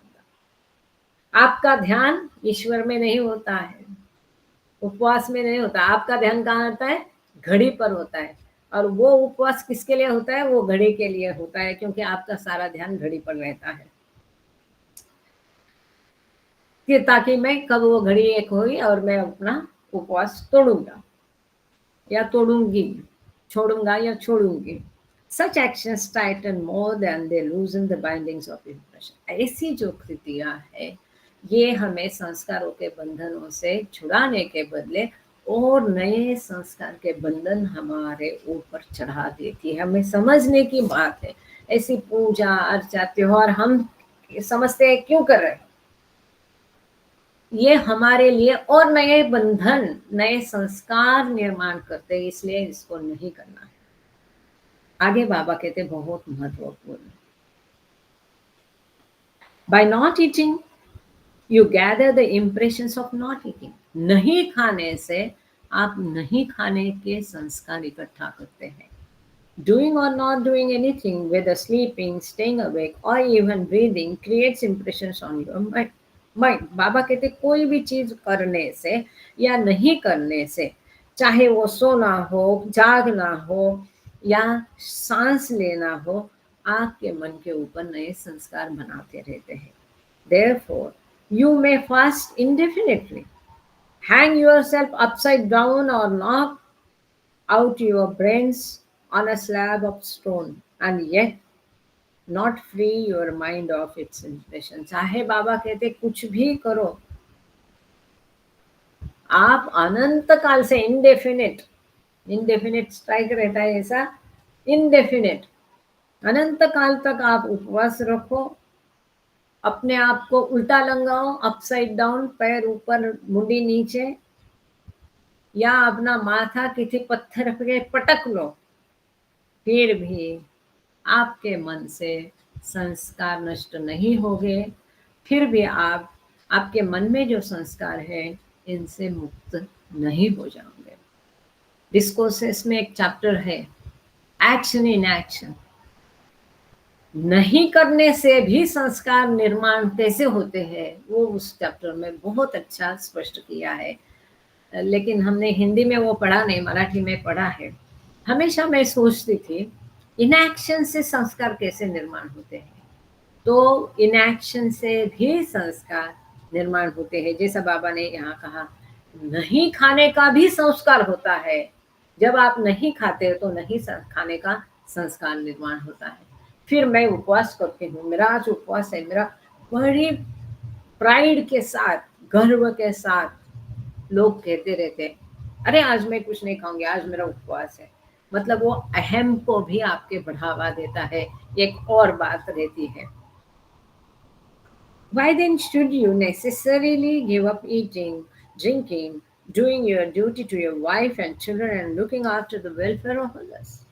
ये सब करके भी यदि आप संस्कारों से मुक्त नहीं होने वाला है तो क्यों, क्या जरूरत है बाबा से कहते हैं कि खाना पीना छोड़ने की, अपने पत्नी के प्रति अपना कर्तव्य नहीं निभाने की, अपने बच्चे और अपने दूसरों लोगों के जो वेलफेयर है, अच्छा भलाई के लिए काम करना है, अपना ड्यूटी करना है, वो नहीं करके आप क्या साध्य करोगे? कुछ नहीं साध्य करोगे। Such duties do not obstruct your way to the path at all. इस प्रकार से जब अपनों के लिए आप अपना कर्तव्य निभाओगे तो ये आपके आध्यात्मिक पथ की बाधाएं नहीं बनेंगी। What do come in your way are the bindings which you create unnecessarily for yourself through attachment to the objects connected with those duties. ये जो आपके ड्यूटीज है, कर्तव्य है, यह आपके मार्ग की बाधा नहीं है। तो बाधा क्या है आपके मार्ग की? इन कर्तव्यों को, ड्यूटीज को निभाते समय उन चीजों के प्रति आप जो आसक्ति निर्माण करते हैं, लोभ निर्माण करते हैं, वो आपके मार्ग की बाधा है। कैसे? सपोज परिवार का पालन करना आपका ड्यूटी है, राइट? अब ये पालन पोषण के लिए, अपने बच्चे, पत्नी, परिवार के लिए आप कुछ भी काम कर रहे, बिजनेस कर रहे, जॉब कर रहे, नौकरी कर रहे, ये आपका कर्तव्य है। ये कर्तव्य करना आपके मार्ग की बाधा नहीं है, परंतु जब आप वो नौकरी, वो जॉब, वो काम, वो प्रोफेशन, वो बिजनेस, वो व्यापार, इससे आसक्त हो जाते हैं, आपके मन में लोभ होता है उस काम के प्रति, वो बिजनेस के प्रति, उससे प्राप्त होने वाले पैसे के प्रति, उसके प्राप्त होने वाले सत्ता, पद, नाम, लौकिक शोहरत, उसके प्रति, वो प्रमोशंस हो, चाहे जो भी चीज हो, उसके प्रति जैसे जैसे आपके मन में आसक्ति बढ़ेगी, यह आपके आध्यात्मिक मार्ग में बाधा है। आपकी ड्यूटीज आपके आध्यात्मिक मार्ग में बाधाएं नहीं है, परंतु वो ड्यूटी निभाने के लिए जो कोई ऑब्जेक्ट्स है, या वो ड्यूटी किसके प्रति है? अपने परिवार के लिए, तो वो परिवार के प्रति आसक्ति होना, लोभ होना, ये मार्ग की बाधा है। स्वयं ड्यूटी बाधा नहीं है, इसे कहते हैं कर्मयोग। You can own the word without being attached to it. आप पूरा जग संपादित कर सकते हैं, पूरा विश्व प्राप्त कर सकते हैं, परंतु उसके लिए अपने मन में आसक्ति मत रखो। आपको चाहे जो लग्जरीज इजीली, नेचुरली, स्वाभाविक रीत्या प्राप्त हुई हो, आप उसको बिल्कुल यूज कर सकते हैं, परंतु उसके लिए अपने मन में आसक्ति नहीं होना है। जब वो लग्जरी आपके साथ नहीं रहेगी तब आपको दुखी नहीं होना। You can own the world without being attached to it, so long as you do not allow yourself to be owned by any part of it. आप पूरा विश्व प्राप्त, सारा जगत आप ले सकते हैं, परंतु उसके लिए अपने मन में लोभ मत रखो, उसके लिए आसक्ति नहीं रखो। जब तक वो आपने संपादन किया है उसको आपको संपादित मत करने दो। You get the job, let not allow the job to own you. वो जो नौकरी है उसको हमारे ऊपर हावी नहीं होने देना है। वो व्यवसाय है, I own the business, not the business owe to me. मैं बिजनेस का मालिक हूं, वो बिजनेस मेरा मालिक नहीं है। जब हम ये अलाउ करते हैं, बिजनेस को हमारा मालिक होने देते हैं, नौकरी को हमारा मालिक, let that not be own to us. यह बाबा ने यहाँ कहा है, बहुत सुंदर है कि so long as you do not allow yourself to be owned, O-W-N-E-D, owned by any part of it. पूरा जगह आप अपना सकते हैं, लेकिन वो जग का कोई पूरा जग या कोई पार्ट आपको ना नहीं बना सकता है। आप उसमें लोभ नहीं जगा सकते, आसक्ति नहीं होती है तब तक के लिए। आगे बाबा कहते, suppose for instance that a man, in spite of doing his best, loses his family and he is unable to obtain enough to eat for himself. बाबा कहते हैं, उदाहरण के लिए सपोज कोई व्यक्ति है, उसने भरसक प्रयास करके भी वो अपने परिवार खो देता है और अब वो स्वयं के लिए खाने के लिए तक पर्याप्त प्राप्त नहीं कर सकता है। ठीक है, सिचुएशन समझ में आ गई? लाइक कोरोना में हुआ था, परिवार गए, एक परिवार के 17 सदस्य गए हैं, बाबा प्रेमी के यहाँ भी ये घटित हुआ है, और अब आपके पास खाने के लिए भी कुछ भी नहीं है। ऐसे स्थिति में बाबा क्या कहते, if he remains unconcern, that is very important, this amounts to his having really given up both his family and eat. इतना, ऐसी स्थिति में भी अगर वो अविचल रहता है, अगर उसे दुख नहीं है, चिंता नहीं है, व्यथा नहीं है, इसको सही मायने में सब कुछ त्याग देना कहते हैं। जो परिवारजन गए उसका भी नहीं, खाने के लिए नहीं उसका भी नहीं, ऐसी स्थिति में भी जो शांत अविचल रहेगा, उसको खुशी खुशी स्वीकृत करेगा, उसे कहते हैं real renunciation. Really this pandemic was a gift by God to human being. इस पैंडेमिक के लिए कारण लोगों में इतना बदलाव आया है, इफ नॉट ऑल मेनी, कई लोगों की विचारधारा बदल गई है कि जीवन में क्या है, जीवन कैसा इटर्नल नहीं है, तो इटर्नल क्या है ये ढूंढने के लिए लोग प्रयास करने पड़े कि शाश्वत क्या है। जीवन नश्वर है ये उनको समझ में आ गया, कोई भी हालात जीवन के नश्वर है, सब कुछ बंद हो गया था, लोगों के कारोबार गए, नौकरी गई, व्यवसाय गए, परिवार जन गए, तो लोगों की आंखें खुली, लोग को स्वयं को बीमारी में अकेले, है ना, फिर कोई साथ नहीं दे पाया। नहीं तो नॉर्मली क्या बीमारियां आती है तो सारा परिवार खड़ा होता है आपके साथ में, पर ये समय ऐसा था कि कोई मर भी गया तो 5 लोगों से ज्यादा लोगों को वहां पर अनुमति नहीं थी।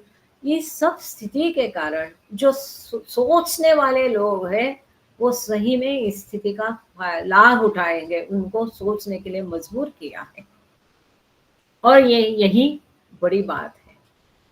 और कई सारी चीजें, जैसा कि अब ये ऑनलाइन चल रहा है, पहले यहाँ भजन होते थे, अब भजन बंद हो गए, फिजिकल भजन बंद हो गए। आगे चलते हैं, रियल फास्ट आगे बाबा कहते हैं, बहुत सुंदर है ये सारा जो बाबा ने दिया है ना, ऐसा लगता है जान में छावर कर दे, बहुत सुंदर है। आगे चलते हैं, और आप लोग बताना कि आपको आगे कंटिन्यू करना है कि 6:30 को रुकना है, थोड़ा 1-2 मैसेज डालो या ये करो, रुकना है तो ऐसा करो और नहीं रुकना है तो ऐसा करो या जो भी है। मेहर प्रसाद जी, आपका मैंने देखा सवाल है, आपको ले लेंगे, थोड़ा सा ये फ्लो सुंदर है ना, तो इसको रोकना नहीं चाहते हैं। थैंक यू 2-4 लोग ही है जो चाहते हैं इसको कंटिन्यू करो, बाकी लोगों का कोई कहना नहीं है लगता है।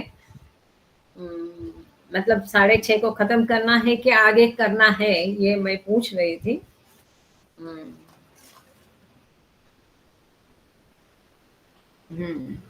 ठीक है, कंटिन्यू करते हैं। जय बाबा, बाबा साथ में है ही, इसमें कोई सवाल नहीं। इतना अच्छा लगता है ये बाबा के मुख से स्वयं ये बातें सुनने का, एक पता नहीं पागल बना देता है, एक अलग ही असर होता है। थैंक यू, जय बाबा। आगे चलते हैं। A real fast for the mind is to have no thoughts at all. कितना सुंदर बाबा कहते, मन के लिए वही अच्छा, थैंक यू नीलिमा जी, मन के लिए वही सही उपवास है जब मन में कोई विचार नहीं रहे। विचार रहित मन, जिस मन में कोई विचार नहीं, यही मन का सबसे अच्छा उपवास है। But ordinarily this is impossible. Baba कहते हैं परंतु सामान्यतः यह असंभव है। knowingly or unknowingly, like breathing, thoughts keep coming and going। बहुत आगे महत्वपूर्ण टॉपिक है जो हम सबकी दुख है या हम सबके दर्द है या हम सबका प्रॉब्लम है। ये बाबा में विस्तृत रूप से आगे चर्चा की है कि विचारों के ऊपर आगे बाबा ने पूरा प्रवचन दिया है, तो इसको रियली ध्यान से सुने, इट्स वेरी वेरी इंपॉर्टेंट। और क्या होता है ना, जब हम प्रभु के मुख से सुनता है एक असर अलग ही होता है उसका मन पर। कई लोगों के सवालों के जवाब भी इसमें मिल जाएंगे।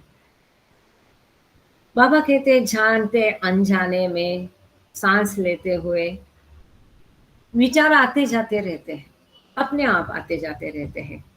Whether you are dreaming the dream of your life or the dreams in your sleep, चाहे आप अपनी नींद में सो रहे और ख्वाब देख रहे, और you are dreaming the your true life, means ये जो जीवन है भौतिक जीवन, ये जीवन भी एक सपना है। बाबा कहते हैं चाहे ये सपने में आप अपना जीवन जी रहे हो, चाहे आप गहरी नींद में सपना देख रहे हो, विचार आते जाते रहते हैं। You become completely free of thoughts only when you are in the state of sound sleep. आप विचारों से परिपूर्ण रीत्या कंप्लीटली तभी मुक्त हो जाते हैं केवल जब आप गहरी नींद में होते हैं। और गहरी नींद में हम क्या होते हैं? परात्पर पर ब्रह्मावस्था अर्थात बियॉन्ड गॉड स्टेट में होते हैं। बाबा कहते केवल वही एक अवस्था है जब हम विचार रहित होते हैं। तो इसका अर्थ ये नहीं है कि हर बार सोया जाए, और हर बार सो के आपको गहरी नींद आएगी कैसे, उसकी भी एक ड्यूरेशन है। The most original beyond state of God, ईश्वर की अत्यंत मूलभूत अवस्था परात्पर पर ब्रह्म अवस्था, उस अवस्था में आप चले जाते हैं जब आप गहरी नींद में होते हैं। But in sound sleep you also loose consciousness, परंतु गहरी नींद में आपकी चेतना भी आप खो देते हो, आप अचेतन होते हैं। आपके लिए संस्कार नहीं रहते, मन नहीं रहता है, विश्व नहीं रहता, आप नहीं रहते, केवल आपका अस्तित्व होता है, पर आप उस अस्तित्व के बारे में अनजान रहते हैं, बिल्कुल जैसा परात्पर पर ब्रह्म अवस्था में ईश्वर अपनी अवस्था के बारे में अनजान होता है। Your mind is then temporarily at rest but not freed of its impressions. तब आपका मन तात्कालिक रूप से थोड़ी देर के लिए विश्रांति लेता है, परंतु फिर भी आप आपके मन में जो संस्कार है उनसे मुक्त नहीं होते हैं, स्वतंत्र नहीं होते हैं, आजाद नहीं होते। Let's soon finish this discussions, let's some of you sleep right into the most original state. Baba कहते चलो ये थोड़ा डिस्कशन चर्चा हम खत्म करते हैं, नहीं तो आप में से कई सारे जो है परात्पर पर ब्रह्म अवस्था में चले जाएंगे। Baba liked to joke. The best way to cleanse the heart and prepare for the stilling of the mind is to lead a normal worldly life. बाबा ने यहाँ उपाय बताया हमको। बाबा कहते हैं अपना हृदय शुद्ध करने के लिए और मन में जो विचार आते रहते हैं, prepare for the stealing of the, मन को स्तब्ध करना, निश्चल करने के लिए एक सामान्य भौतिकता का जीवन जियो। मैं मेरे पिताजी को हमेशा पूछा करती थी कि आपको कभी नहीं लगा ये सब छोड़ के बाबा के पास जाके रहने का?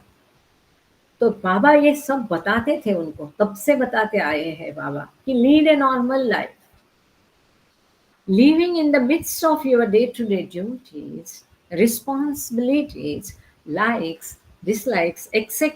will help you. आप बाबा कहते हैं आप ये नॉर्मल भौतिकता का जीवन जीते हो, उसमें अपने कर्तव्य करते रहो, अपनी जिम्मेदारियां निभाते रहो, अपनी पसंद नापसंद रखो, यही आपकी मदद करेगा। अब कोई पूछेगा कैसे? तो इन पसंद नापसंद के द्वारा, इन जिम्मेदारियां निभाते, क्योंकि क्या है, मानो आपका कर्तव्य है, आपकी जिम्मेदारी है XYZ के लिए। अब वो XYZ पूर्व जन्म में आपके लिए कोई जिम्मेदारी या उसने निभाई है, उसने काम किया है, मतलब उसके और आपके बंधन तो पक्के हैं। अब इसको इस जन्म में खर्च करके निभा के ही हम संपुष्ट में समाप्त कर सकते हैं। लाइक्स डिसलाइक, पसंद नापसंद, जिम्मेदारियां निभाना, ये ही हमारा मदद करेगा। पर कब, इसका अर्थ ये नहीं है कि हम पूरी तरह से उसके अधीन हो, वो नहीं होने देना है। Be in the world but don't be of the world. संसार में रहकर भी हमें उस संसार को हमारे ऊपर हावी नहीं होने देना है। इट शुड नॉट ओन अस। सब करना है, लेकिन सबसे परे होना है, विरक्त भाव से करना है, आसक्त नहीं होना है, तभी वो हमारी हेल्प करेगा। ये एक महत्वपूर्ण बात है। नहीं तो कई सारे लोग, अरे बाबा ने बोला सब कुछ मजा मौज मस्ती करो, पर यह अपने सहूलियत का अर्थ है। बाबा ने ये भी कहा है कि help others at your own cost. दूसरों की मदद करो। क्या हम हमारे खुद को तकलीफ देकर दूसरों की मदद करते हैं? खैर, आगे बाबा कहते हैं, all become the very means for the purification of your heart। ये जो है अपनी जिम्मेदारियां निभाना, हमारी पसंद नापसंद, रोज का कर्तव्य करना, यही सारा हमारे हृदय की शुद्धिकरण के लिए मदद करेगा। This natural normal method depends for its success upon a clear idea of the force behind your thoughts and the facts underlying your actions। देखो कितना महत्वपूर्ण है। ये आपकी मदद करेगा केवल तभी। ये एकदम स्वाभाविक पद्धति है, नेचुरल पद्धति है, सामान्य पद्धति है, परंतु इसकी सफलता आपके सोच बूझ कर शब्द, ये किस पर है? इसकी सफलता निर्भर है clear idea of the force behind your thoughts. आपके विचारों के पीछे जो फोर्स है, प्रभाव है, उसके बारे में स्पष्ट रूप से जानना। And the facts underline your actions.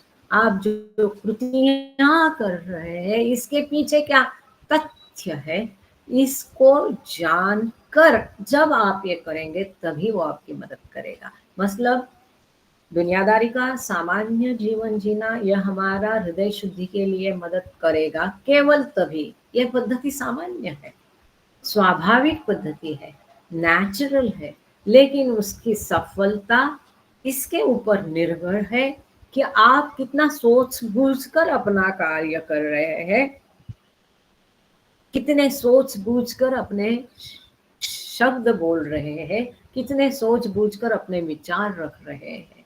मतलब we have to be conscious about our words, thoughts and deeds।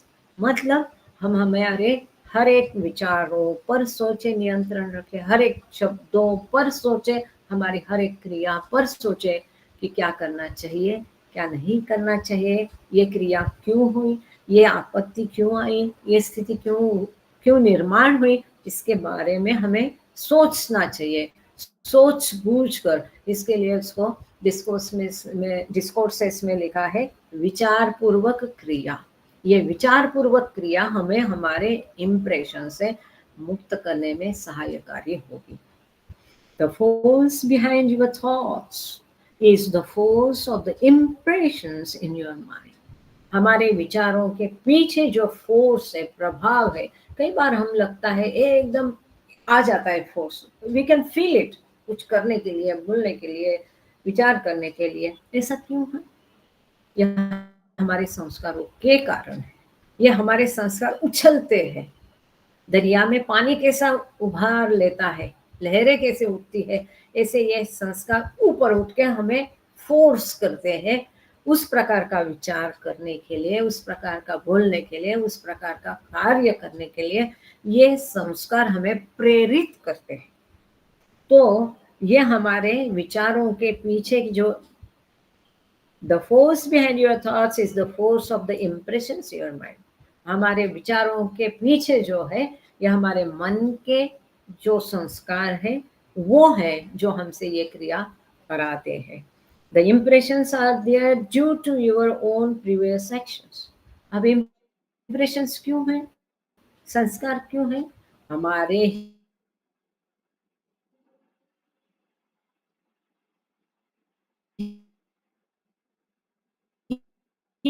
पिछले कुछ कार्य है उसके कारण ये सब विरुद्ध of impressions and thoughts are but the impressions expression of the impressions। बहुत सुंदर वाक्य है, वापस मैं ये सेंटेंस रिपीट करती हूँ।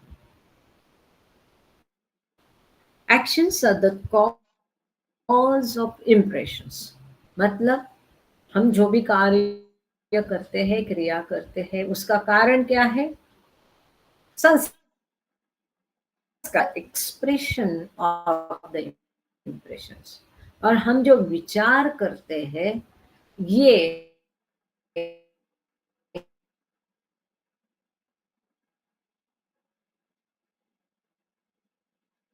मन में जो भी विचार आते हैं इसका अर्थ है हमारे संस्कार अपने आप को व्यक्त करते हैं, प्रकट करते हैं। मतलब हमारे विचार हमारे संस्कारों का प्रगटीकरण है, उनको प्रकट होने दो। इसीलिए बाबा कहते हैं इन विचारों को रोको मत, उनको प्रकट होने दो, प्रकट होके वो खत्म हो जाएंगे।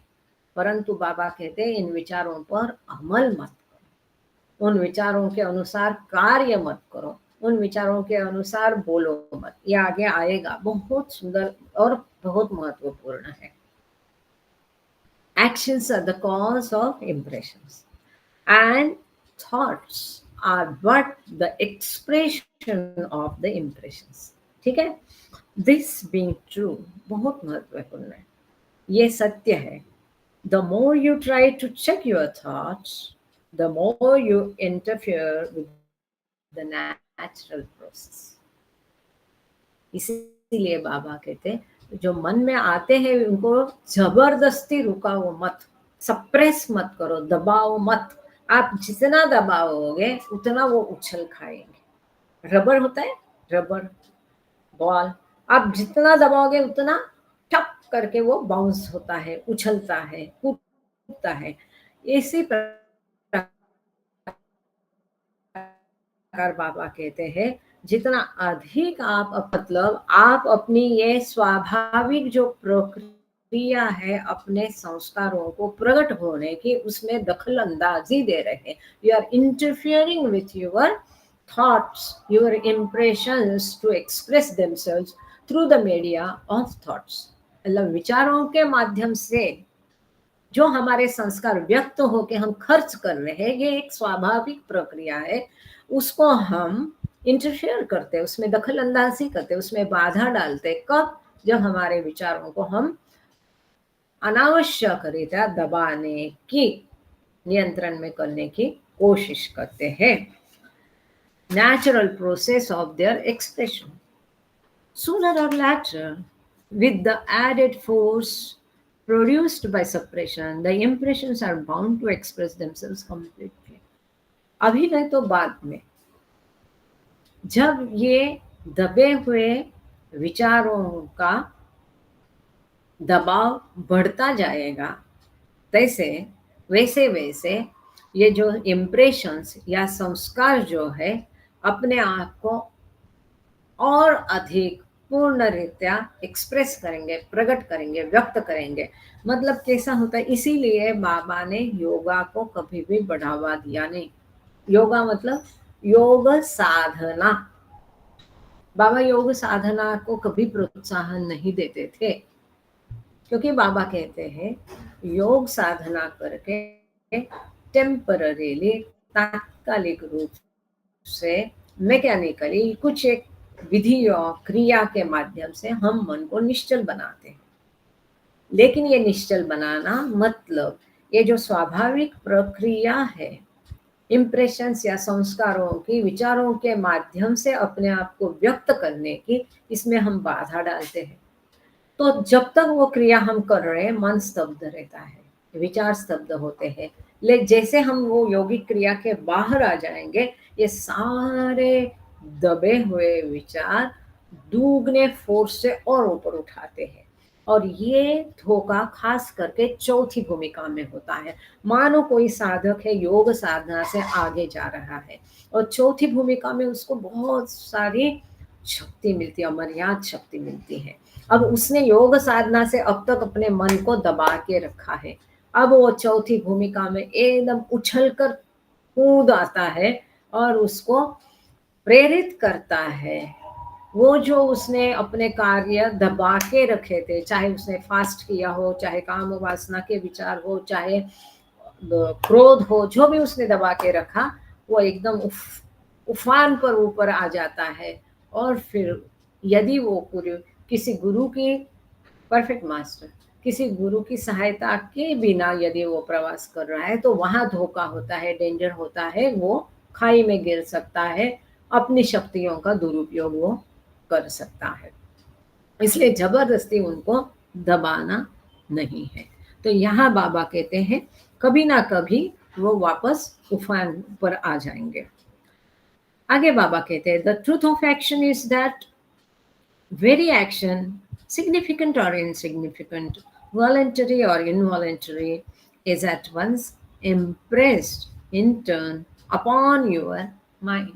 बाबा कहते हैं कृति या कार्य का सत्य यह है कि हर एक कृति, हर एक कर्म, चाहे वो सार्थक हो, निरर्थक हो, स्वैच्छिक हो, अनैच्छिक हो, इसका अपने मन पर छाप जरूर उठता है। हम जो भी कृति करते हैं, हम जो भी कर्म करते हैं, हम जो भी क्रिया करते हैं, किसी भी प्रकार की हो, चाहे ऐच्छिक हो, चाहे अनैच्छिक हो, चाहे महत्वपूर्ण हो, चाहे बिना महत्व के हो, इसके संस्कार, इसका छाप हमारे मन में जरूर उठता है। इम्प्रेशन, इसलिए उसको इम्प्रेशन कहा। हम हमेशा इसका उदाहरण देते हैं, डाकघर में कैसे ठप ठप ठप ठप ठप ठप सिक्के लगते जाते हैं ना एनवलप पे, उसी प्रकार हम जो भी क्रिया करते हैं उसके छाप, मतलब संस्कार, मतलब इम्प्रेशन हमारे मन पे जरूर होते उठते हैं। Like a non greasy stain, a light impression can be easily wiped out. जैसे बिना तेल का कोई दाग है तो कैसा धुलने में आसानी हो जाती है। But impressions caused by actions conceived in anger, lust or greed are hard to remove. तो इसी प्रकार से बाबा कहते हैं कि जो क्रिया क्रोध से प्रेरित हुई हो, लोभ से प्रेरित हुई हो, काम वासना से प्रेरित हुई हो, ऐसी क्रिया से जो संस्कार निर्माण होते हैं वो निकाल देना, नष्ट करना अत्यंत अत्यंत दुष्कर कार्य है।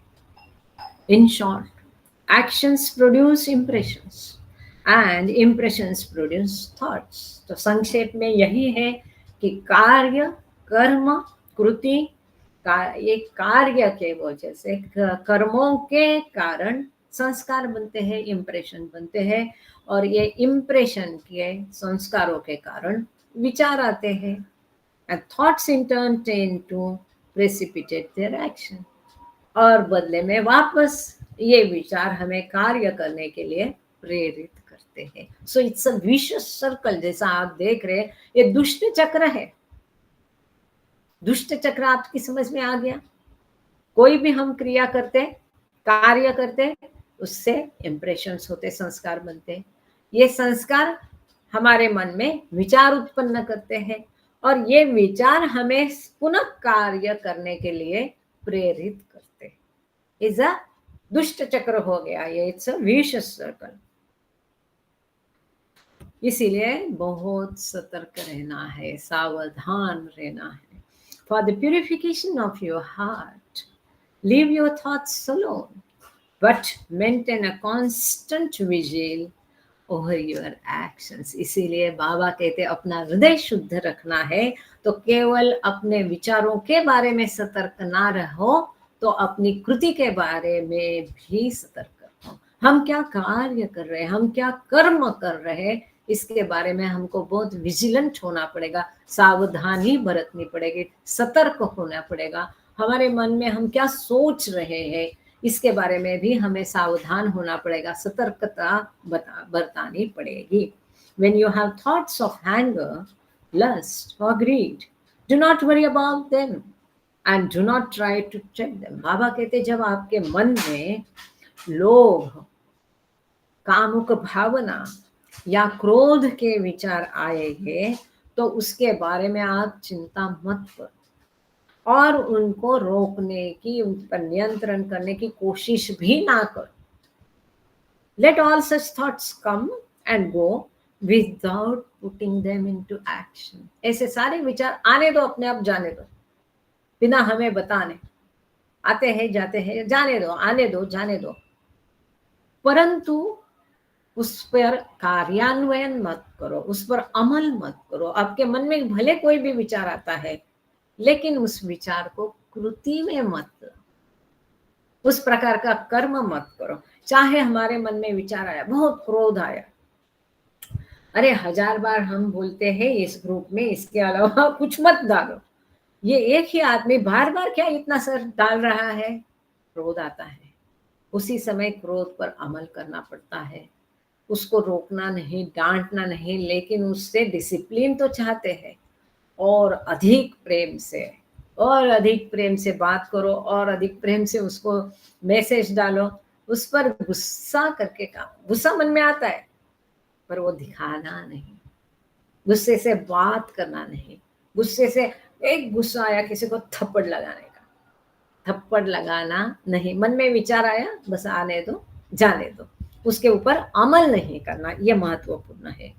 Try to think counter thoughts in order to discern, to discriminate, to learn, and above all, to unlearn the actions which are tempted by your own impressions. ये अत्यंत महत्वपूर्ण है। बाबा कहते हैं ये ऐसे विचार आएंगे तो उसके विपरीत विचार मन में लाने की कोशिश करो, ताकि आपका ध्यान हट जाए, ताकि आप उसके ऊपर अमल ना करें। उसको डिस्क्रिमिनेट करो, उससे कुछ सीखो।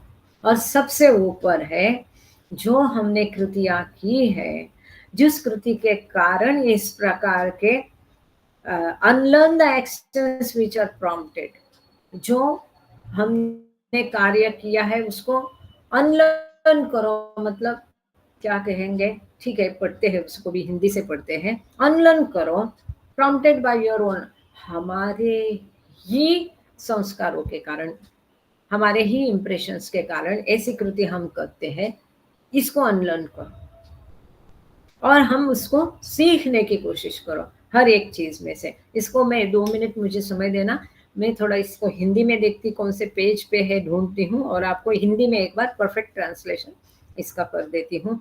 और इसके बाद में बाबा ने बहुत महत्वपूर्ण सुंदर बात बताई है।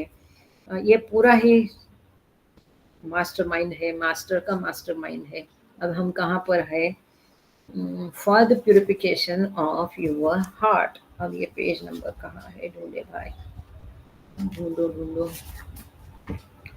फॉर द प्यूरिफिकेशन, हाँ मिला तुरंत। अब अपनी हृदय की शुद्धि के लिए अपने विचारों का अकेला छोड़ दो, किंतु अपने कर्मों पर निरंतर कड़ी नजर रखो। जब तुम्हें क्रोध, काम और लोभ के विचार आए, उनकी चिंता मत करो और उनको रोकने का प्रयास भी मत करो। ऐसे सभी विचारों को कार्यान्वित किए बिना आने दो, जाने दो। विपरीत विचारों के सोचने का प्रयास करो। विपरीत कर्म बाबा ने वहां दिया है, यहाँ विपरीत विचारों के बारे में बाबा कह रहे। निर्णय लेने, गुण दोष पहचानने, सीखने और इन सब के ऊपर उन कर्मों के विस्मरण हेतु जो खुद तुम्हारे संस्कारण से प्रेरित होते हैं। Learn and unlearn. It is better, आगे बाबा कहते हैं, it is better to feel, मतलब अब जैसे मन में गुस्सा आया तो उस गुस्से को व्यक्त करना नहीं, और उस गुस्से को नष्ट करने के लिए उस व्यक्ति के बारे में अच्छा सोचो, प्रेम से सोचो, तो वो गुस्सा ठंडा हो जाएगा। एक example,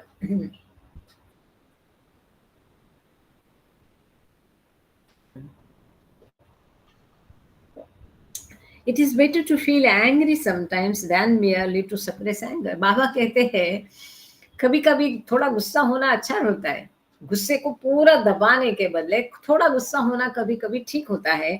You then have an opportunity to think about anger, to its causes and its consequences. ऐसी इस तरह से आपको एक अवसर मिलता है उस गुस्से के बारे में सोचने का, उसके कारण क्या है, उसके परिणाम क्या है, इसके बारे में सोचने का. Although your mind may be angry, do not let your heart know it. कितना सुंदर, अति सुंदर, केवल बाबा ही ये कह सकते हैं. बाबा कहते हैं भले तुम्हारे मन में बहुत क्रोध हो, इसकी भनक आपको हृदय को नहीं होनी चाहिए. भले आपके मन में बहुत क्रोध हो, लेकिन इसकी भनक तक आपके हृदय को नहीं होना चाहिए. आपके हृदय को उसका पता नहीं चलना चाहिए कि आपके मन में क्रोध है. मतलब भले मन में उसके बारे में क्रोध हो, हृदय शांत, शुद्ध, पवित्र ही रखना है. उसके प्रति हृदय में प्रेम भाव ही रखना है. हमारा हृदय उससे दूषित नहीं होना चाहिए. हमारे मन में जो क्रोध के भाव है, इसके कारण हमारा हृदय दूषित नहीं होना चाहिए. रिमेन अनअफेक्टेड, हमारे ऊपर उसका परिणाम नहीं होने देना चाहिए.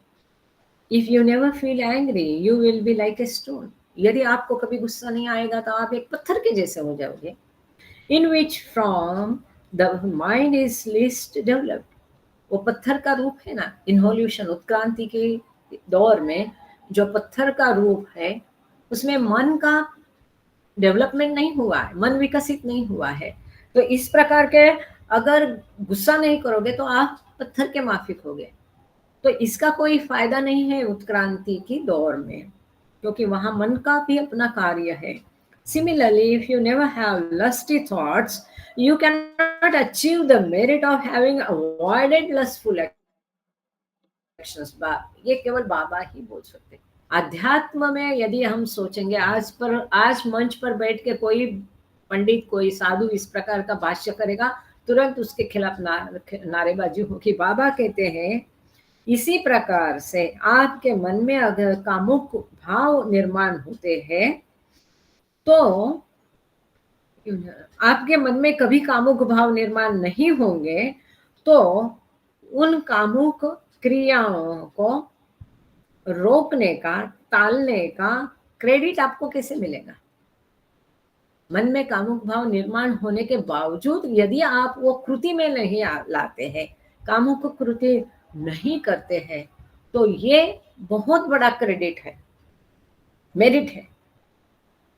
मन में कामुक भाव ही नहीं है और फिर कृति नहीं की है, तो इतना कोई उसका अहमियत नहीं है.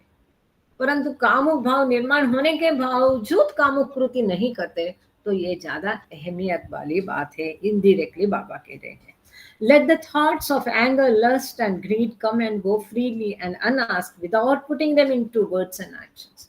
बाबा कहते हैं क्रोध, काम और लोभ के विचार आपके मन में आने दो, आजादी से जाने दो, आपको उसको दखल लेने की जरूरत नहीं.